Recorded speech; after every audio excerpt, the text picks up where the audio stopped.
الحمد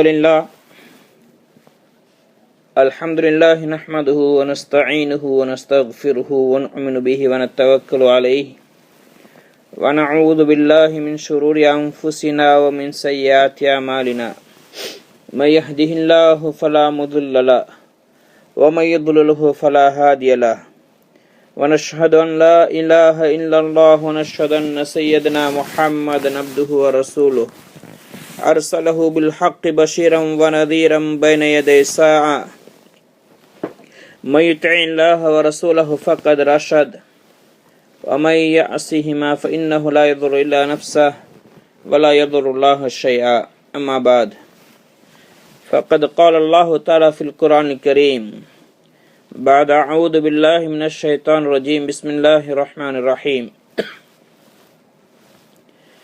من عمل صالحا من ذكر أو أنثى وهو مؤمن فلنحيينه حياة طيبة ولنجزينهم أجرهم بأحسن ما كانوا يعملون.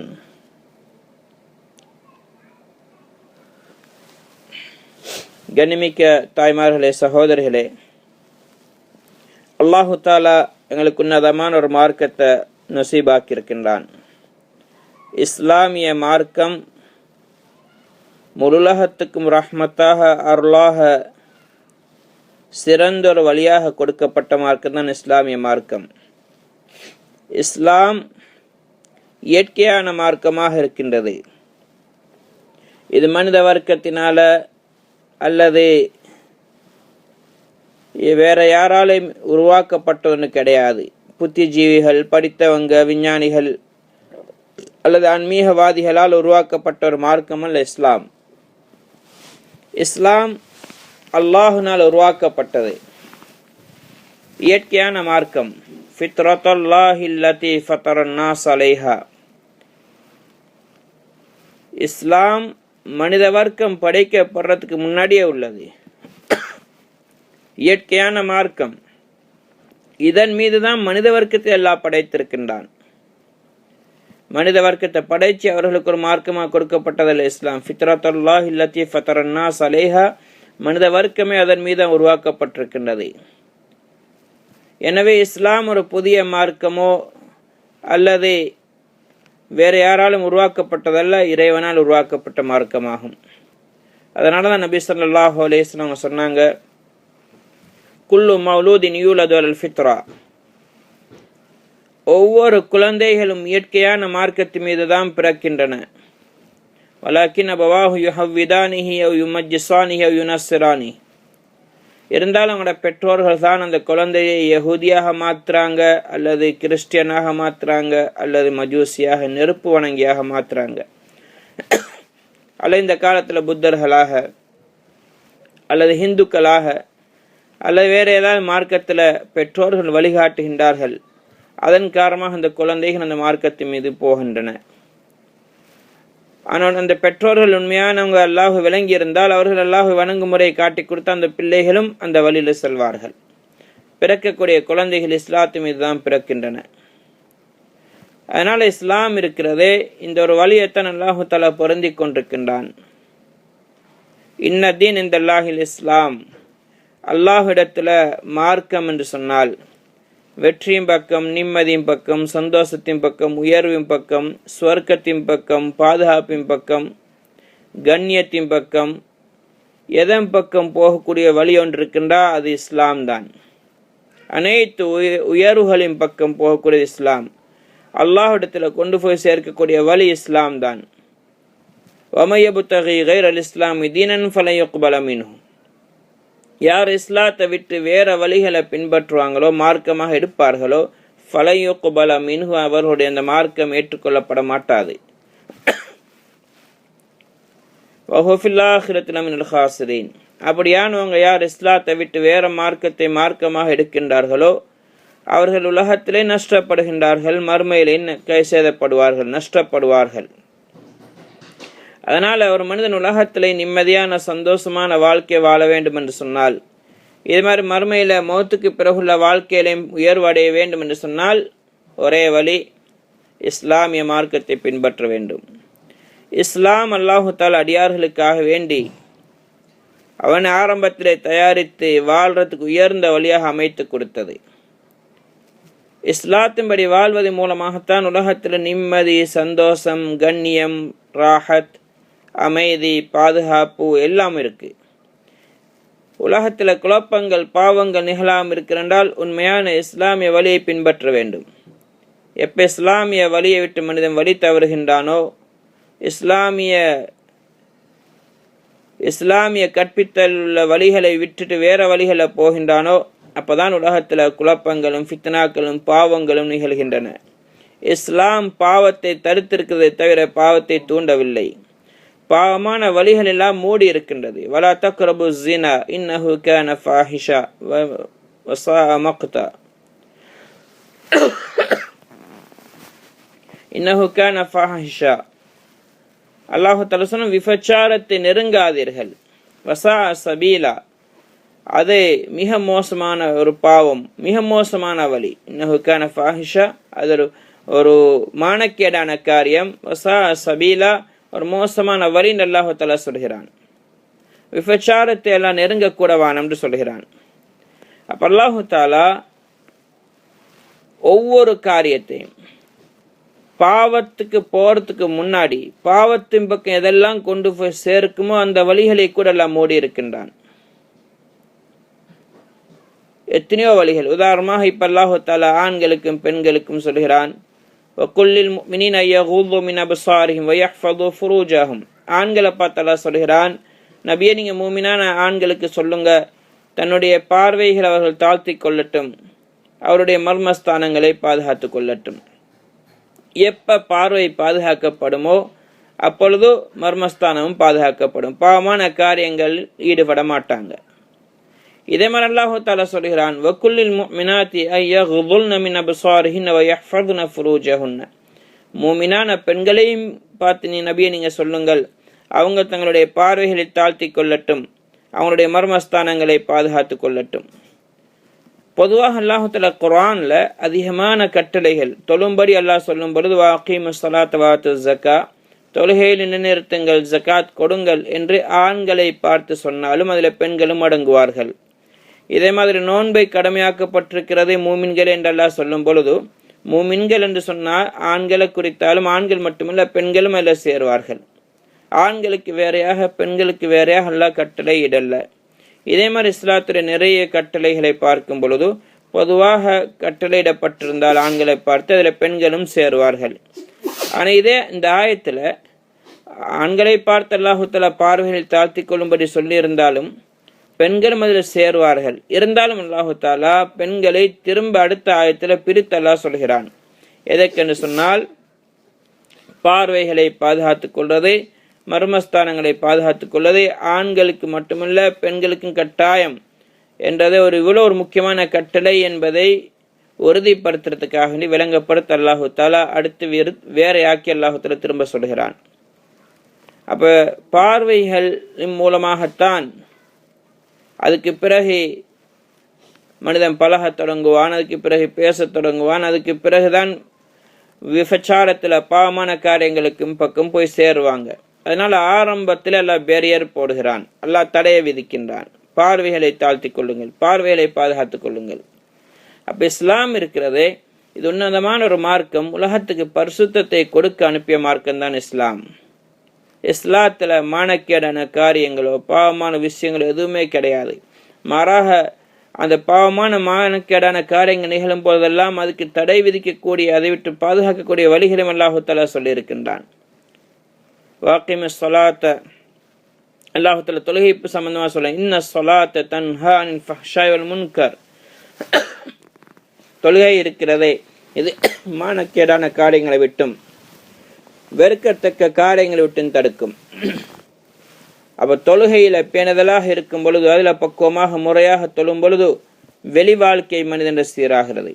இதே மாதிரி இஸ்லாத்துடைய நிறைய காரியங்கள் அல்லாஹ்வுடைய கட்டளைகளை கவனித்தால் உலகத்துல நிம்மதிய, சந்தோஷத்தை, பாதுகாப்ப, கண்ணியத்தை, சிறப்ப, உயர்வை அனைத்தையும் தரக்கூடிய வழிகளாகத்தான் இஸ்லாமிய மார்க்கம் அமைந்திருக்கின்றது. அதனாலதான் இஸ்லாம் ஒரு பூர்த்தியான மார்க்கம். இஸ்லாத்துல எந்த குறையும் கிடையாது. இஸ்லாத்துல சிறுநீர் எப்படி கழிக்கிறது என்ற விஷயம் கூட சொல்லப்பட்டிருக்கு. சில காஃபிர்கள், யஹூதிகள் அல்லது முஷ்ரிக்கீன்கள் சல்மான் ஃபார்சி ரலியல்லாஹு தஆலா அன்ஹு அவங்களை கிண்டல் பண்ணினாங்க. என்ன நீங்கள் சிறுநீர் கழிக்கிற நேரத்தில் உங்கள் நபி என்ன உங்களுக்கு சிறுநீர் கழிக்க கூட சொல்லி தந்திருக்கிறாரு, இது என்ன விஷயம் இது? அவங்க சொன்னாங்க, எங்களோட நபி எங்களோட எவ்வளோ இறக்கம்னு சொன்னால், ஒரு குழந்தை பிறந்தத்திலிருந்து மௌத்தாகும் வரைக்கும் எல்லா விஷயமும் சொல்லி தந்திருக்கிறாங்க. எங்களோட மார்க்கத்தில் எதுவும் விடப்படலை. சிறுநீர் கழிக்கிறது என்பது ஒரு சாதாரண ஒரு விஷயம்தான். ஆனால் அதனுடைய முறையும் கூட எங்களுக்கு சொல்லித்தரப்பட்டிருக்கு. ஆனால் உங்களோட மார்க்கத்தில் அதெல்லாம் சொல்லித்தரப்படலை. இதே மாதிரி வேற வேற மார்க்கங்களை, இந்துக்களுடைய மார்க்கமோ அல்ல புத்தருடைய மார்க்கமோ வேற மார்க்கங்களை கவனித்து பார்த்தா இதில் நிறைய விஷயங்கள் அங்கே சொல்லப்பட்டிருக்காது. இஸ்லாத்தில் எல்லாம் முழுமையாக சொல்லப்பட்டிருக்கின்றது. ஆனால் இன்றைக்கு மிகப்பெரிய கவலைக்குரிய காரியம், இஸ்லாத்தில் சொல்லப்பட்டிருந்தாலும் இன்றைக்கு முஸ்லீம்கள் அதை பின்பற்றாமல் இருக்கிறாங்க. இன்றைக்கு திருமணங்கள், இன்றைக்கு யஹூதிகளை மாதிரியும் நஸ்ரானிகளை மாதிரியும் திருமணங்கள் நடக்கின்றது. அது எவ்வளோ மோசமான வழியில் அந்த மக்கள் செய்கிறாங்களோ, இஸ்லாத்துக்கு முரணான விதத்தில் ஃபோட்டோ, வீடியோ, இதெல்லாம் ஆண்கள் பெண்களுடைய கலப்பு, ஆண்களை பெண்கள் கணவனை மனைவி அலங்கரித்து கொண்டு போகிறது, இதெல்லாம் அந்நியருடைய கலாச்சாரங்கள், இஸ்லாமிய முறை அல்ல. இன்றைக்கு அதெல்லாம் எங்களோட ஆண்களும் பெண்களும் பின்பற்றுறாங்க. இன்றைக்கு இஸ்லாத்தில் திருமணத்தை பற்றி சொல்லி கொடுக்கப்படாத மாதிரி ஒரு நிலைமை வந்துட்டுது. ஆனால் இஸ்லாம் எல்லாம் அழகாக சொல்லி இருக்கின்றது. இப்படி பார்த்தா இஸ்லாத்தில் எல்லா விஷயங்களும் முழுமையான முறையில், மக்களுக்கு தெளிவான முறையில், உயர்ந்த வழியில் இஸ்லாம் எங்களுக்கு வழிகாட்டி இருக்கின்றது. இன்றைக்கு இஸ்லாம் அல்லாஹு தாலா சிரமமாக ஆக்கும் இல்லை, இஸ்லாத்தெல்லாம் லேசாக்கி இருக்கிறான். தீன் யூஸ்ருன், நபி ஸல்லல்லாஹு அலைஹி வஸல்லம் சொன்னா தீன் யூஸ்ருன், இஸ்லாம் லேசி. இதே மாதிரி அல்லாஹு தாலா சொல்றான், யுரீதுல்லாஹு பிக்குமுல் யுஸ்ர வலா யுரீது பிக்குமுல் உஸ்ர். அல்லாஹு தாலா உங்களுக்கு லேசாக்கி கொடுக்கத்தான் விரும்புகிறான், உங்களை சிரமத்திலேயோ கஷ்டத்திலேயோ போடலாம் விரும்புறதில்லை. அப்ப இஸ்லாமிய சட்டங்கள் அனைத்தும் லா யுகல்லிஃபுல்லாஹு நஃப்ஸன் இல்லா வஸாஹா, எந்த ஒரு ஆத்மாவையும் அந்த ஆத்மாவுடைய சக்தியை மீறி அல்லாஹ் கஷ்டத்துல போடுறதில்லை. அப்ப இஸ்லாத்துல விதிக்கப்பட்ட அனைத்து சட்டங்களும், அனைத்து முறைகளும், அனைத்து கற்பித்தலும் இன்றைக்கு எங்களுக்கு லேசாக பின்பற்ற முடியுமான விதத்துல தான் ஆக்கியிருக்கின்றான். ஆனா இன்றைக்கு யாருக்கு இஸ்லாம் லேசி? யார் இஸ்லாம் படி வாழ விரும்புகிறார்களோ, இஸ்லாத்தை பின்பற்றதை ஆசைப்படுறாங்களோ, இஸ்லாத்தை படிக்கிறாங்களோ, தயாராகிறாங்களோ, அவங்களுக்கு தான் லேசி. நபி ஸல்லல்லாஹு அலைஹி வஸல்லம் அவங்க இஸ்லாத்தை படிச்சு கொடுக்கறதுக்காக வேண்டி சஹாபாக்களை ஒருத்தரை, சில நேரம் 2 பேரை, சில நேரம் 3 பேரை கூட வெளியூர்களுக்கு அனுப்புவாங்க, தூர நாடுகளுக்கு. அப்படியாக அனுப்புற நேரம் அவங்களை சொல்லி அனுப்பினாங்க, யஸ்ஸிரா வலா துஅஸ்ஸிரா பஷ்ஷிரா வலா துனஃபிரா, நீங்க போங்க, மார்க்க விஷயங்களை லேசாக சொல்லி கொடுங்க. வலா துஅஸ்ஸிரா, சிரமப்படுத்தி பாரமாக்கி சொல்லாதீங்க. பஷ்ஷிரா வலா துனஃபிரா, நன்மாராயங்கள் சொல்லி அவனுக்கு ஆர்வமூட்டி செய்யுங்க. வலா துனஃபிரா, வெறுப்பு உண்டாக்காதீங்க. அப்ப இஸ்லாம் இருக்குது லேசான மார்க்கம். இன்றைக்கு எங்களை பாரமாக தெரியுதுன்னு சொன்னா நாங்க அதை சரியாக பின்பற்ற தயாரில்லை என்பதனால, அதை படிக்காதனாலதான். நாங்க படித்தோம் என்றால், இஸ்லாம் படி வாழ விரும்பினால், இஸ்லாம் உண்மையான முறையில் எங்களுக்கு அழகான வாழ்க்கையை காட்டக்கூடியது. சில நேரத்தில் ஆரம்பத்தில் சிரமமாக தெரியலாம். இஸ்லாமிய சட்டங்களை பின்பற்றும் பொழுது, அதன்படி அமல் செய்யும் பொழுது, அதை பின்பற்றும் பொழுது, முறையாக வாழ விரும்பினால் அது சில நேரத்தில் கஷ்டமாக தெரியும். ஆனால் உண்மையில் அதில் எந்த கஷ்டமும் கிடையாது. ஏண்டா இதுதான் இயற்கையான வழி. உதாரணமாக இன்றைய பார்க்குறோம், முன்னால் நடந்து செல்றது, முன்னுக்கு நடக்கிறது லேசான ஒரு காரியம், இது ஒரு கஷ்டம் இல்லை. ஆனால் இன்றைக்கு ஒருத்தர் என்ன செய்கிறாரு, பின்னுக்கு நடக்க பழகிறார், ரிவர்ஸில் போகிறதுக்கு. அப்போ இவர் பழகி எந்த அளவுக்கு எக்ஸ்பர்ட் ஆகிட்டாருண்டா, இவருக்கு முன்னால் நடக்கிறது சிரமமாக இருக்குது, பின்னுக்கு நடக்கிறது ஃபாஸ்ட்டாக நடக்கிறார், முன்னுக்கு நடக்க தடமாறுறார். அப்போ இயற்கைக்கு மாற்றமாக நடக்கிறார். இப்போ இவர் சொல்லாரு, எனக்கு என்ன பின்னுக்கு நடக்கிறதான் லேசி, முன்னுக்கு நடக்கிறது சிரமம். இதே மாதிரி இன்றைக்கு எங்களுக்கு இஸ்லாம் இன்றைக்கு கஷ்டமான காரணம் என்னென்றால், நாங்கள் இஸ்லாமிய நடைமுறைப்படி வாழ தயாராகல, நாங்கள் பழகல, முயற்சிக்கல. இன்றைக்கு குறுக்கு வழியில், பின் வழியில், பின்னுக்கு நடக்கிற மாதிரி வழிகளை பின்பற்றத்தினால் இன்றைக்கு இஸ்லாம் படி வாழ்றது கஷ்டம். இன்றைக்கு எத்தனையோ விஷயங்கள். இன்றைக்கு 5 நேரம் பேணுதலாக தொழுகிறது என்பது கஷ்டமான விஷயம் அல்ல. அதெல்லாம் லேசாக்கி இருக்கிறான், எங்களுக்கு பிரயோஜனமாக ஆக்கியிருக்கிறான்.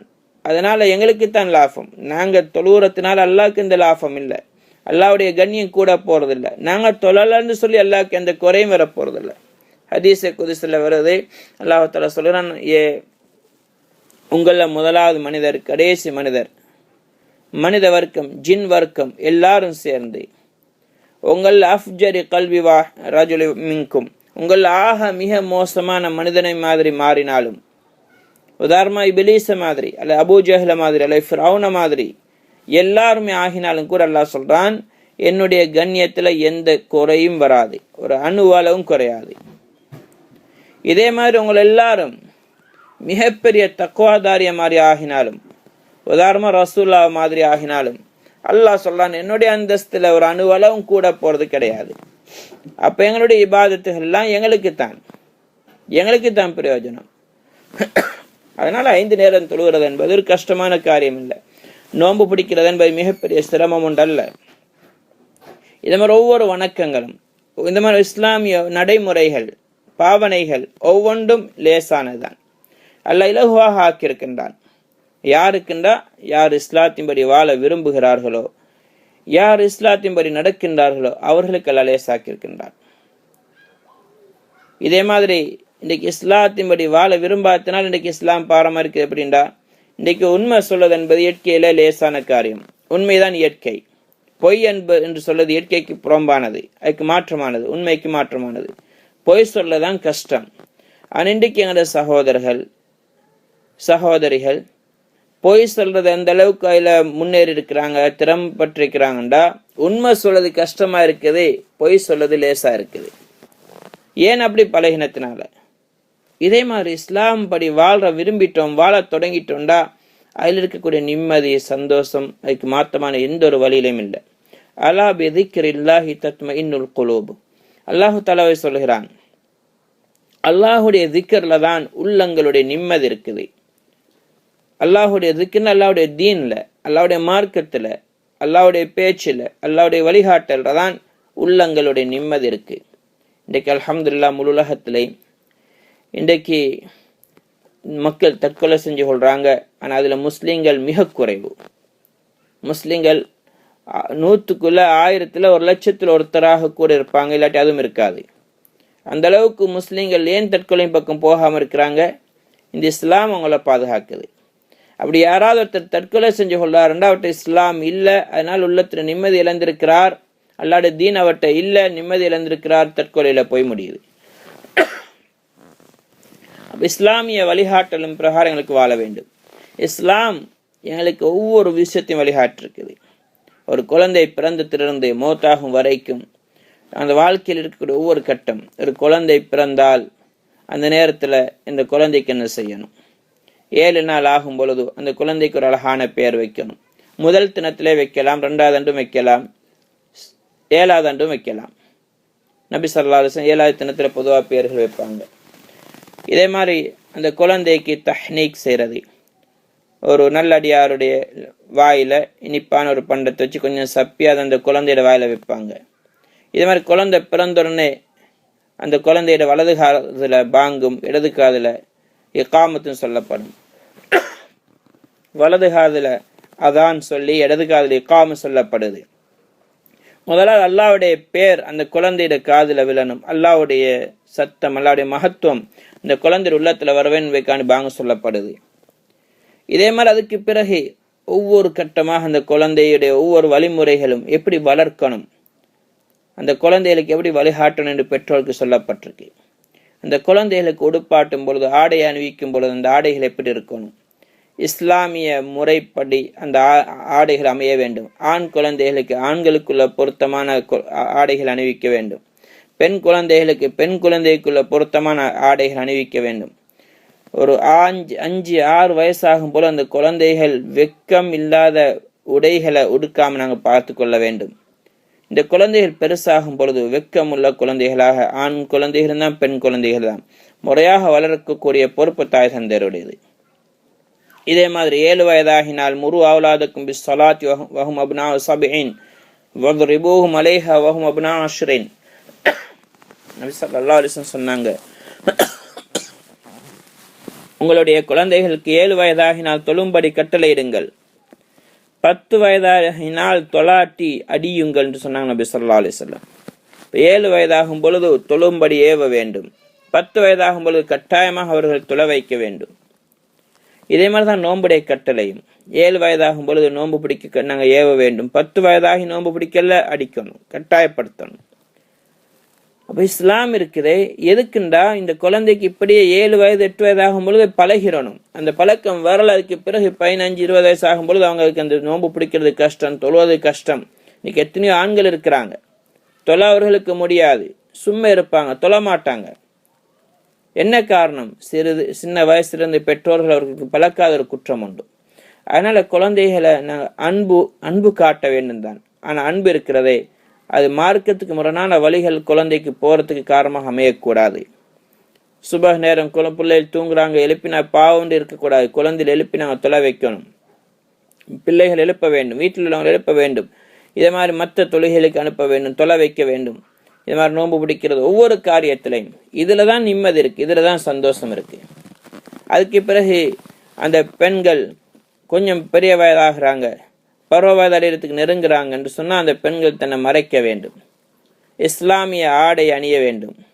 இஸ்லாம் எந்த முறையில் ஆடை அணியும்படி சொல்லியிருக்கின்றதோ அதன் பிரகாரம் அந்த பெண்கள் தன்னை மறைத்து வாழ வேண்டும். அப்ப இஸ்லாம் பெண்களுக்கு பர்தாவுடைய முறையை சொல்லியிருக்கின்றது. இது ஃபோர்ஸ் பண்ணி அல்ல, ஆனால் இஸ்லாமிய கட்டளை இது.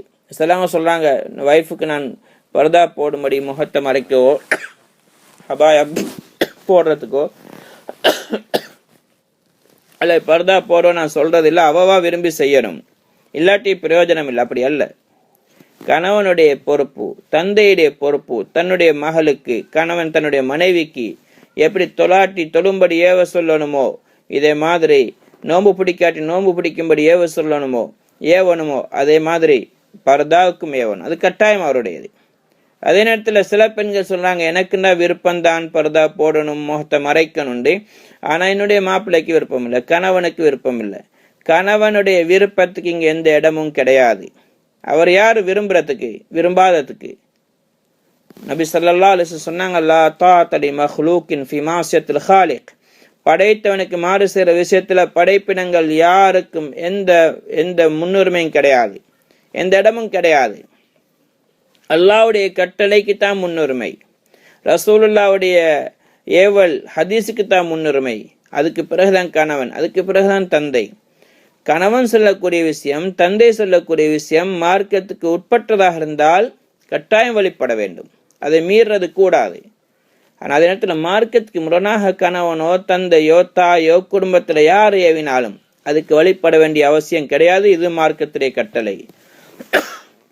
அதனால பெண்கள் தன்னை முழுமையாக மறைத்து வாழ வேண்டும். இப்ப நீண்ட கால பிரச்சனை தான் பெண்களுடைய பர்தாவுடைய விஷயத்துல பெண்கள் தங்களுடைய முகங்களை மறைக்க வேண்டுமா தேவையில்லையா. இதை நான் வாதாட்டத்துக்காண்டி பேசல. ஆனா இன்றைக்கு இஸ்லாமிய சரியான முறையை கவனித்து பார்த்தால், குர்ஆன் ஹதீஸுடைய கருத்துக்களை கவனிக்கும் பொழுது பெண்கள் தன்னுடைய முகங்களை, கையை, முழு உறுப்புகளை மறைக்க வேண்டும் என்பதுதான் இஸ்லாத்துடைய குர்ஆனுடைய ஹதீஸுடைய கருத்து. பெண்கள் தன்னுடைய முகங்களும் அவுரத் தான். 4 இமாம்களுடைய கருத்தும் அதான். ஒரு சில இமாம்கள் ஹனஃபி மதஹ்புல, இதே மாதிரி மற்றது மாலிக்ல முகம் மறைக்கிறது அதாவது அவுரத்தை சேர்ந்தது இல்லை, இருந்தாலும் அந்நிய ஆண்கள் இதே மாதிரி ஃபித்னா வரும் என்றால், அப்படின்னா பெண் தன்னுடைய முகத்தை காட்டிட்டு போறதுனால அந்நிய ஆண்கள் அந்த பெண்ணை பார்ப்பாங்கன்னு சொன்னால், அதனால் அந்த அந்நிய ஆண்களுடைய உள்ளத்துல ஏதாவது தப்பான எண்ணங்கள் வரும் என்று இருந்தால், இது சொல்ல ஃபித்னாவை பயப்படுறது. இந்த நேரத்தில் அந்த பெண்கள் தன்னுடைய முகத்தை மறைத்து கொள்ள வேண்டும். அப்படின்னு சொன்னா நாங்க வெளியில தன்னுடைய முகங்களை திறந்து கொண்டு போறோம்டா, அந்நிய ஆண்கள் எங்களோட முகத்தை பார்க்கிறாங்க, அதுவே ஒரு ஃபித்னா தான். இப்ப இந்த நேரத்தில் அவருடைய உள்ளத்தில் என்ன வருது என்பது எங்களுக்கு தெரியாது. நாங்க எங்களுடைய முகங்களை திறந்துட்டு போறதுனால அந்நிய ஆண்கள் பார்த்து அவங்களுடைய உள்ளத்துல ஏதாவது ஒரு தப்பான எண்ணம் வந்துட்டாலும் கூட அந்த பாவத்தை நாங்கள் தான் சுமக்க வேண்டி வரும். ஏன் நாங்கள் தான் காரணமாக அமைகிறோம். அப்போ அந்த இமாம்களும் கூட அபு ஹனிஃபா ரஹ்மத்துல்லாஹி போன்றவங்க கூட சொல்றாங்க, ஃபித்னா இல்லைன்னு சொன்னா முகத்தை திறந்து கொண்டு போகலாம், ஃபித்னா இருக்குண்டா உண்டாகும் என்றிருந்தா முகங்களை மூடிக்கொள்ள வேண்டும். சஹாபாக்களுடைய வழிமுறை என்னன்னு சொன்னா, அன்றிலிருந்து இன்று வரைக்கும் சஹாபாவுடைய பெண்மணிகள் தன்னுடைய முகங்களை மறைத்து கொண்டுதான் இருந்திருக்கிறார்கள். ஹதரத் ஆயிஷா ரலியல்லாஹு தஆலா அன்ஹா சொல்றாங்க, நாங்கள் நபி ஸல்லல்லாஹு அலைஹி வஸல்லம் அவங்களோட கூட ஹஜ்ஜுடைய காலத்தில் இருந்தோம். ஹஜ்ஜில் இஹ்ராமுடைய நேரம் முகத்தை திறந்து இருக்கணும். அந்த நேரத்தில் கூட யாராவது பிரியாண கூட்டங்கள் அல்லது அந்நிய ஆண்கள் வந்தன்னு சொன்னால் நாங்கள் எங்களோட பெண்கள் முகத்தை மூடிக்கொள்வாங்க. அஸ்மா பின் அபீ பக்கர் ரலியல்லாஹு தஆலா அன்ஹா அவங்களும் அதுக்கு பின்னாடி காலத்தில் ஹஜ்ஜு செய்யும் பொழுது தன்னுடைய முகங்களை மூடிக்கொண்டு செஞ்சாங்க. அந்நிய ஆண்கள் கடக்கும் பொழுது போயிட்டாங்கன்னா திறந்து கொள்வாங்க. இதே மாதிரி ஹப்ஸா பின்த் சீரின் ரஹ்மத்துல்லாஹி அலைஹா தாபீன்களை சேர்ந்த மிகப்பெரிய உயர்ந்த பெண்மணி. அவங்க கூட அவங்க சொன்னா, நான் ஹதரத் அஸ்மா ரலியல்லாஹு தஆலா அன்ஹா அவங்களோட கூட ஹஜ்ஜு செஞ்சேன். அதில் அவங்க தன்னுடைய முகத்தை மூடிக்கொண்டாங்க அந்நிய ஆண்கள் வரும் பொழுது. இவங்க பிற்காலத்தில் வயோதிஃபத் அடைஞ்சதுக்கு பிறகு இவங்க மிகப்பெரிய ஆலிமா, மிகப்பெரிய ஹதீஸுடைய கலை வல்லுனர். இவங்கள்ட்ட ஆரம்ப காலத்திலிருந்து ஹதீஸ் படிக்க வருவாங்க. அப்போ இவங்க திரைக்கு பின்னாடி இருந்தால் பாடம் நடத்துவாங்க. பிற்காலத்தில் இவங்க தன்னை முழுமையாக மறைச்சு கொண்டு உட்காருவாங்க, படிக்க வருவாங்க. அப்போ சில ஆலிம்கள் பெரியவங்க வந்தனர் சொன்னாங்க, தாயே அல்லாஹ் அவங்களுக்கு ரஹ்மத் செய்வானாக, அல்லாஹு தஆலா குர்ஆன்ல சொல்லியிருக்கிறாங்க, அவள் கவாயிது மினன் நிஸா, வயோதிஃப பெண்மணிகள் அவங்க தன்னுடைய ஆடைகளை அதாவது முகத்தை திறந்து கொண்டு உட்காரலாம். தன்னுடைய ஆடைகளை கலட்டி வைக்கிறதுல அவங்களுக்கு எந்த குற்றம் இல்லைன்னு அல்லாஹ் சொல்லுகிறான் தானே. ஆடையில கலட்டுன்னு சொன்னா அலங்காரம் இல்லாம, மேக்கப் இல்லாம தன்னுடைய முகத்துடைய ஃபேஸ் கவரை கலட்டிட்டு இருக்கிறது. அந்த அர்த்தத்தில் அவங்க சொன்னாங்க, நீங்க அப்படி உட்கார்ந்து இருக்கலாம் தான் நல்லா அனுமதி கொடுத்து தான் இருக்கிறான். அவங்க கேட்டாங்க, அந்த ஹப்ஸா பின்த் சீரின் ரஹ்மத்துல்லாஹி அலைஹா கேட்டாங்க, அதுக்கு பின்னாடி எல்லாம் என்ன சொல்லுகிறான்? அவங்க சொன்னாங்க, அந்த பெண்கள் இதுலேயும் பத்தினித்தனமா இருந்தா அது நல்லம்னு அல்லாஹ் சொல்லுகிறான். அவங்க சொன்னாங்க, இதுதான் இஸ்திஅஃபாஃப், இதுதான் பத்தினித்தனம். நான் வயோதிஃப பெண்மணி தான், இருந்தாலும் ஜில்பாபோட முகத்தை மறைத்திருக்கிறதான் நல்லவுண்டு அல்லாஹ் சொல்லுகிறான் அப்படின்னு அந்த முஹத்திஸா அந்த பெண்மணி சொன்னாங்க. எனவே தாய்மார்களே, சகோதரர்களே, ஹதரத் ஆயிஷா ரலியல்லாஹு தஆலா சொன்னாங்க, சஃப்வான் இப்னு முஅத்தல் சுலமி ரலியல்லாஹு அன்ஹு இவங்க ஹதரத் ஆயிஷா ரலியல்லாஹு தஆலா அன்ஹா ஒரு யுத்தத்துல அவங்க உடைய மாலை காணா போச்சு. அப்ப அது தேடிக்கொண்டு போன நேரத்துல அப்படியே தேடிந்து டயர்ட்ல கவலையில உட்கார்ந்துட்டாங்க, மரத்தை கீழே தூங்கிட்டாங்க. சிறுநீர் கழிக்க போன இடத்துல தவறிட்டுதோன்னு சொல்லிட்டு இவங்க திரும்பி வந்தாங்க கூடாரம் இருக்கக்கூடிய இடத்துக்கு. ஒரு யுத்தத்துக்கு போயிட்டு வர வழியில கூடாரம் அடித்து தங்கி இருந்தாங்க. அதுக்கு பிறகு சிறுநீர் கழிக்க போனாப்புல அவங்க திரும்பி வந்து பார்த்தா மாலையே காணும், பெருமதி மிக்க மாலை. இப்ப என்ன செய்யறாங்க, சிறுநீர் கழித்த இடத்துல தான் தவறு இருக்குமோ தெரியான்னு சொல்லிட்டு அவங்க அங்க போறாங்க. போயிட்டு அப்படி பார்த்தா காணும். அப்படி கவலையில் உட்கார்ந்து இருந்தவங்க சின்ன பெண்மணி தூக்கம் போயிட்டது. இப்ப ஹதரத் ஆயிஷா ரலியல்லாஹு தஆலா அன்ஹா உடல் வளர்த்தியும் குறைவான சின்ன பெண்மணி. அதனால அவங்க பல்லக்குல மாதிரி உட்கார்ந்து, பொதுவாக ரசூலான மனைமார்கள் பல்லக்குல உட்கார்ந்து இருப்பாங்க, மறைச்சிருக்கும், 2 பேர் தூக்கிட்டு போவாங்க. அப்ப அதுக்கு பொறுப்பானவங்க பல்லக்கு தூக்கிட்டு போயிட்டாங்க. அதுக்குள்ளால ஹதரத் ஆயிஷா இருக்கிறாங்க நினைச்சு கொண்டு, அவங்க உள்ளுக்கு ஈக்கிறாங்க நினைச்சு கொண்டு தூக்கிட்டு போயிட்டாங்க. கொஞ்சம் தூரம் போனதுக்கு பிறகு பார்த்தா அவ காணும். அவங்க தூரம் போயிட்டாங்க, அது அவங்களுக்கு கூட தெரியாது. ரசூலுல்லாஹ்வுடைய வழக்கம் என்னண்டா, ஒரு இடத்துல கடந்துட்டா, ஒரு இடத்துல தங்கிட்டு வெளியாகினால் அந்த படை தங்கியிருந்த இடத்த கொஞ்சம் சுத்தி பார்த்து ஏதாவது சாமான்கள் ஏதாவது பொருள்கள் யாராவது வீடு பட்டிக்கிறாங்களான்னு பார்த்துட்டு வாரத்துக்கு ஒருத்தர் பொறுப்பு நியமிப்பாங்க. அப்ப ஆயிஷா ரலியல்லாஹு தஆலா அன்ஹா அந்த சிறுநீர் கழிக்க போன இடத்துல தேடி பார்த்துட்டு வழியெல்லாம் பார்த்துட்டு வராங்க. வந்து அந்த அவங்க படை தங்கியிருந்த இடத்துக்கு வந்து பார்த்தா படை போயிட்டுது. ரசூல்லா சஹாபாக்களும் போயிட்டாங்க. இவங்களுக்கு சரியான கவலை, அப்படியே அழுது உட்காந்து ஐநான் தூங்கிட்டாங்க அந்த படை இருந்த இடத்துல. சஃப்வான் இப்னு முஅத்தல் சுலமி ரலியல்லாஹு தஆலா வந்து தேடி அப்படி சுற்றி எல்லாம் பார்த்துட்டு வர நேரம் ஐனா வந்து பார்த்தா ஹஜ்ரத் ஆயிஷா ரலியல்லாஹு தஆலா தூங்கிண்டிருக்கிறாங்க. அவங்க இன்னா லில்லாஹி வ இன்னா இலைஹி ராஜிஊன் சொன்னாங்க. அந்த சத்தத்துக்கு விழிச்சிட்டாங்க. ஆயிஷா ரலியல்லாஹு தஆலா சொன்னாங்க, அரஃபனி பிமா ரஆனி கப்ல ஹிஜாப். ஹிஜாபுடைய ஆயத் இறங்குறதுக்கு முன்னாடி அவர் என்னை கண்டிருந்தார் என்பதனால் அவர் என்னை அறிந்து கொண்டார். இது ஆயிஷாண்டு. அதுக்கு பிறகு இன்னா லில்லாஹி வ இன்னா இலைஹி ராஜிஊன் சொன்னாரு. அந்த சத்தத்துக்கு நான் எழும்பிட்டேன். நான் எழும்பினோடனே முதல்ல முகத்தை தான் மூடிக்கொண்டேன். அப்போ முகத்தை மூடுறது கட்டாயம் இல்லைன்னு சொன்னா ஹஜ்ரத் ஆயிஷா ரலியல்லாஹு தஆலா அன்ஹா தன்னை ஏன் மறைக்க வேண்டும்? இதே மாதிரி அஸ்மா பின்த் அபூபக்கர் ரலியல்லாஹு அன்ஹா ஹஜ்ஜுடைய காலத்துல கூட முகத்தை திறக்க வேண்டிய சந்தர்ப்பத்துல கூட ஏன் அவங்க திறக்க வேண்டும்?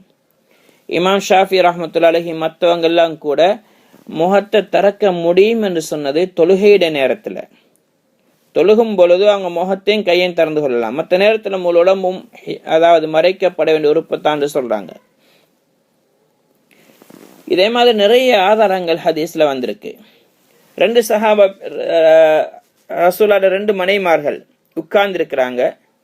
உம்மு சலமா ரலியல்லாஹு அன்ஹா அவங்களோட கூட இன்னொரு மனைவி, அநேகமா மைமூனா ரலியல்லாஹு தஆலா நினைக்கிறேன். அந்த நேரத்துல அப்துல்லா இப்னு உம்மி மக்தூம் ரலியல்லாஹு தஆலா அன்ஹு வராங்க.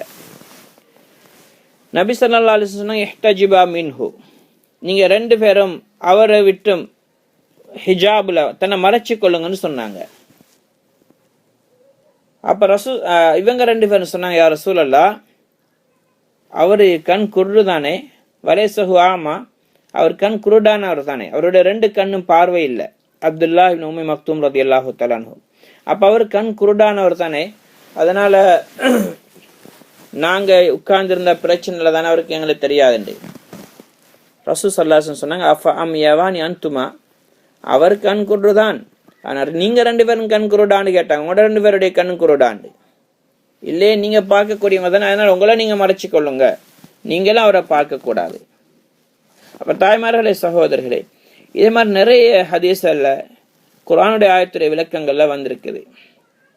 அல்லாஹ் தஆலா சொன்னா, யா அய்யுஹன் நபி குல் யா அஸ்வாஜிக வ பனாதிக வ நிசால் முஃமினீன அய்யுத்னீன அலைஹின்ன மின் ஜலாபிபிஹின்ன ذلك adna an yu'rafna fala yu'zain.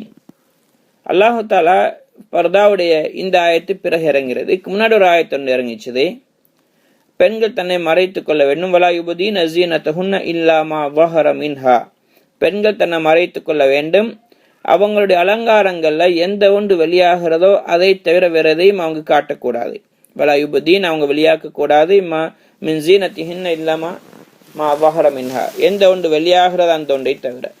இந்த ஆயத்தை வச்சுதான் இந்த ஆயத்துடைய தஃப்சீர்ல பல கருத்துக்கள் வந்திருக்கு. இப்னு மஸ்ஊத் ரலியல்லாஹு தஆலா, இப்னு அப்பாஸ் ரலியல்லாஹு தஆலா அன்ஹு சொல்றாங்க, ஜீனத்துன்னு சொன்னா அவருடைய கையும் முகமும் அதை திறந்து கொள்ளலாம். இன்னும் சில உலமாக்கள் இந்த கருத்தை சொல்லிக்கிறாங்க. அப்துல்லா இப்னு மஸ்ஊத் ரலியல்லாஹு தஆலா அன்ஹு அவங்க மிகப்பெரிய சஹாபி, குர்ஆனுக்கு விரிவுரை செஞ்சவங்க, மிகப்பெரிய இமாம் கூட, மக்களுக்கு ஹதீஸுடைய இமாமாக, ஃபிக்ஹுடைய ஃபத்வாவுடைய கலையில அவங்க உயர்ந்தவங்க. அவங்க கூட சொன்னாங்க, ஜீனான்னு சொன்னாங்க சியாப், ஆடை தான். 2 விதமான ஜீனத்தான், 2 அலங்காரங்கள் இருக்குது. ஒன்று வாஹிரா, இன்னொன்று பாத்தினா. ஒன்று வெளிரங்கமானது, இன்னொன்று உள்ரங்கமானது. வெளிரங்கமான ஜீனத்துன்னு சொன்னால் பெண்களுடைய ஆடையுடைய மேற்பகுதி. பெண்கள் ஹிஜாப் போட்டிருந்தாலும் பர்தா போட்டிருந்தா அந்த ஆடையோட மேற்பகுதி அதுவும் ஒரு அலங்காரம் தான். அவன் சொன்னா இதை அவளால் மறைக்க முடியாது, எப்படி விலங்கு எத்தனை ஆடை கொடுத்தாலும் மேலுக்கும் மேற்பகுதி விலங்கத்தான் செய்யும். இங்க அதான் தடுக்கப்பட்டிருக்குது. அது பிரச்சனை இல்லை, அனுமதி இருக்கு. ஆடையோட வெளிப்பகுதி அந்த அலங்காரம் விளங்குறது பரவாயில்லை. அதே நேரத்துல ஜீனத்துல் பாத்தினா, உள்ரங்கமான ஜீனா இருக்குது அலங்காரம், அதுன்னு சொன்னா அவங்க சொன்னாங்க, அவ சுருமா போட்டிருக்கிறது, காதுக்கு தோடு அணிந்திருக்கிறது, கழுத்துல மாலை போட்டிருக்கிறது, இதே மாதிரி கையில் போட்டிருக்கக்கூடிய வளையல்கள், இந்த அலங்காரம் மஹரமான தன்னுடைய ஆண்களுக்கும் இதே மாதிரி கணவனுக்கு தான் காட்ட முடியும். இது வேற ஆக்களுக்கு காட்ட முடியாது. அடுத்தது அத்வாஉல் பயான் என்ற தஃப்சீரில், அந்த தஃப்சீருடைய அந்த இமாம் எழுதுறாங்க, அலங்காரம் என்ற வார்த்தை சில தஃப்சீர்கள் இருக்குது குர்ஆனுக்கு விரிவுரை, அதனுடைய வார்த்தையை அந்த குர்ஆனுடைய வார்த்தையை கவனிச்சு அதுக்கு சொல்லக்கூடிய விரிவுரை சில நேரத்தில் வேற யாராவது சொல்லியிருந்தா தவறாக இருந்தா அந்த வார்த்தையை கவனிச்சு நாங்கள் அது இந்த கருத்து பிளந்து சொல்லிடலும். அந்த குர்ஆனுடைய ஆயத்துடைய வார்த்தையை கவனிச்சு அதுக்கு கீழே வந்திருக்கக்கூடிய விரிவுரை தஃப்சீர் ஒருத்தர் சொல்லியிருந்தா மாற்று கருத்துக்கள் வந்தால் இல்லை எது சரின்னு நாங்கள் எடுக்கிறோண்டா, இப்போ நாங்கள் அந்த குர்ஆனுடைய வார்த்தைக்கும் அந்த சொன்ன விளக்கத்துக்கும் பொருத்தம் இருக்குதான்னு பார்த்து பொருத்தம்டா எடுப்போம், பொருத்தம் இல்லாமல் இருந்தால் விட்டுடுவோம். அப்போ இவங்க சொல்றாங்க அல்லாஹு தஆலா தன்னுடைய அந்த பெண்களை பார்த்து அவங்களோட ஜீனத்தை வெளியாக்க வேண்டாம் அல்லாஹ் சொல்கிறான். ஜீனத்தை வெளியாக்க வேண்டாம். அப்போ அவங்க சொல்றாங்க ஜீனத்துண்டா என்ன, அலங்காரம்டா என்ன? அலங்காரம் என்று சொல்றது அந்த பெண்ணுடைய உடம்பா அல்லது அதில் மேல்மிச்சமாக வைக்கக்கூடிய மேக்கப்பா, அதை மேல்மிச்சமாக ஃபிட் பண்ணக்கூடிய விஷயங்களா? உதாரணமாக நகைகள், இதே மாதிரி கண்ணுக்கு சுருமா போடுறது, இது போன்றவைகளா? இதே மாதிரி ஆடை, மற்ற அலங்காரங்கள். இப்ப அல்லாஹ் தஆலா சொல்றான், யா பனி ஆதம ஹுது ஜீனத்தக்கும் இந்த குல்லி மஸ்ஜித். ஈமான் கொண்ட ஆதமுடைய மக்களே, நீங்க ஒவ்வொரு பள்ளி வாசல்களுக்கும் போகும் பொழுது உங்களுடைய அலங்காரங்களை எடுத்துக்கொள்ளுங்கள் அல்லாஹ் சொல்றான். உங்களை அலங்கரிச்சு கொள்ளுங்கள். இங்க ஜீனத்தக்கும்டா ஆடைன்ற அர்த்தம். இதே மாதிரி இந்த குலி மஸ்ஜித்னா இந்த குலி ஸலாத்தின் தொழுகை, நீங்க தொழுகைக்கு போகும் பொழுது அழகான பொருத்தமான ஆடைகளை எடுத்துக்கொண்டு போங்கள் அல்லாஹ் சொல்கிறான். இதே மாதிரி அல்லாஹு தஆலா சொல்றான், அல்லாஹு தஆலா உங்களும் மீது ஆடை இறக்கி இருக்கின்றான், அது உங்களுக்கு உங்களுடைய அவுரத்தை மறைக்கக்கூடியதாகவும் வஸீனா அலங்காரமாகவும் இறக்கி இருக்கின்றான். இந்த ஆயத்தெல்லாம் கவனிச்சு பார்க்கணும். அவங்க சொல்றாங்க ஜீனத் என்று சொல்றது இருக்குது. இதே மாதிரி இன்னா ஸய்யன ஸமா அத்துன்யா, வானத்தை நாங்கள் அலங்கரித்திருக்கிறோம் நட்சத்திரங்களை கொண்டு, கோள்களை கொண்டு அல்லாஹ் சொல்கிறான்.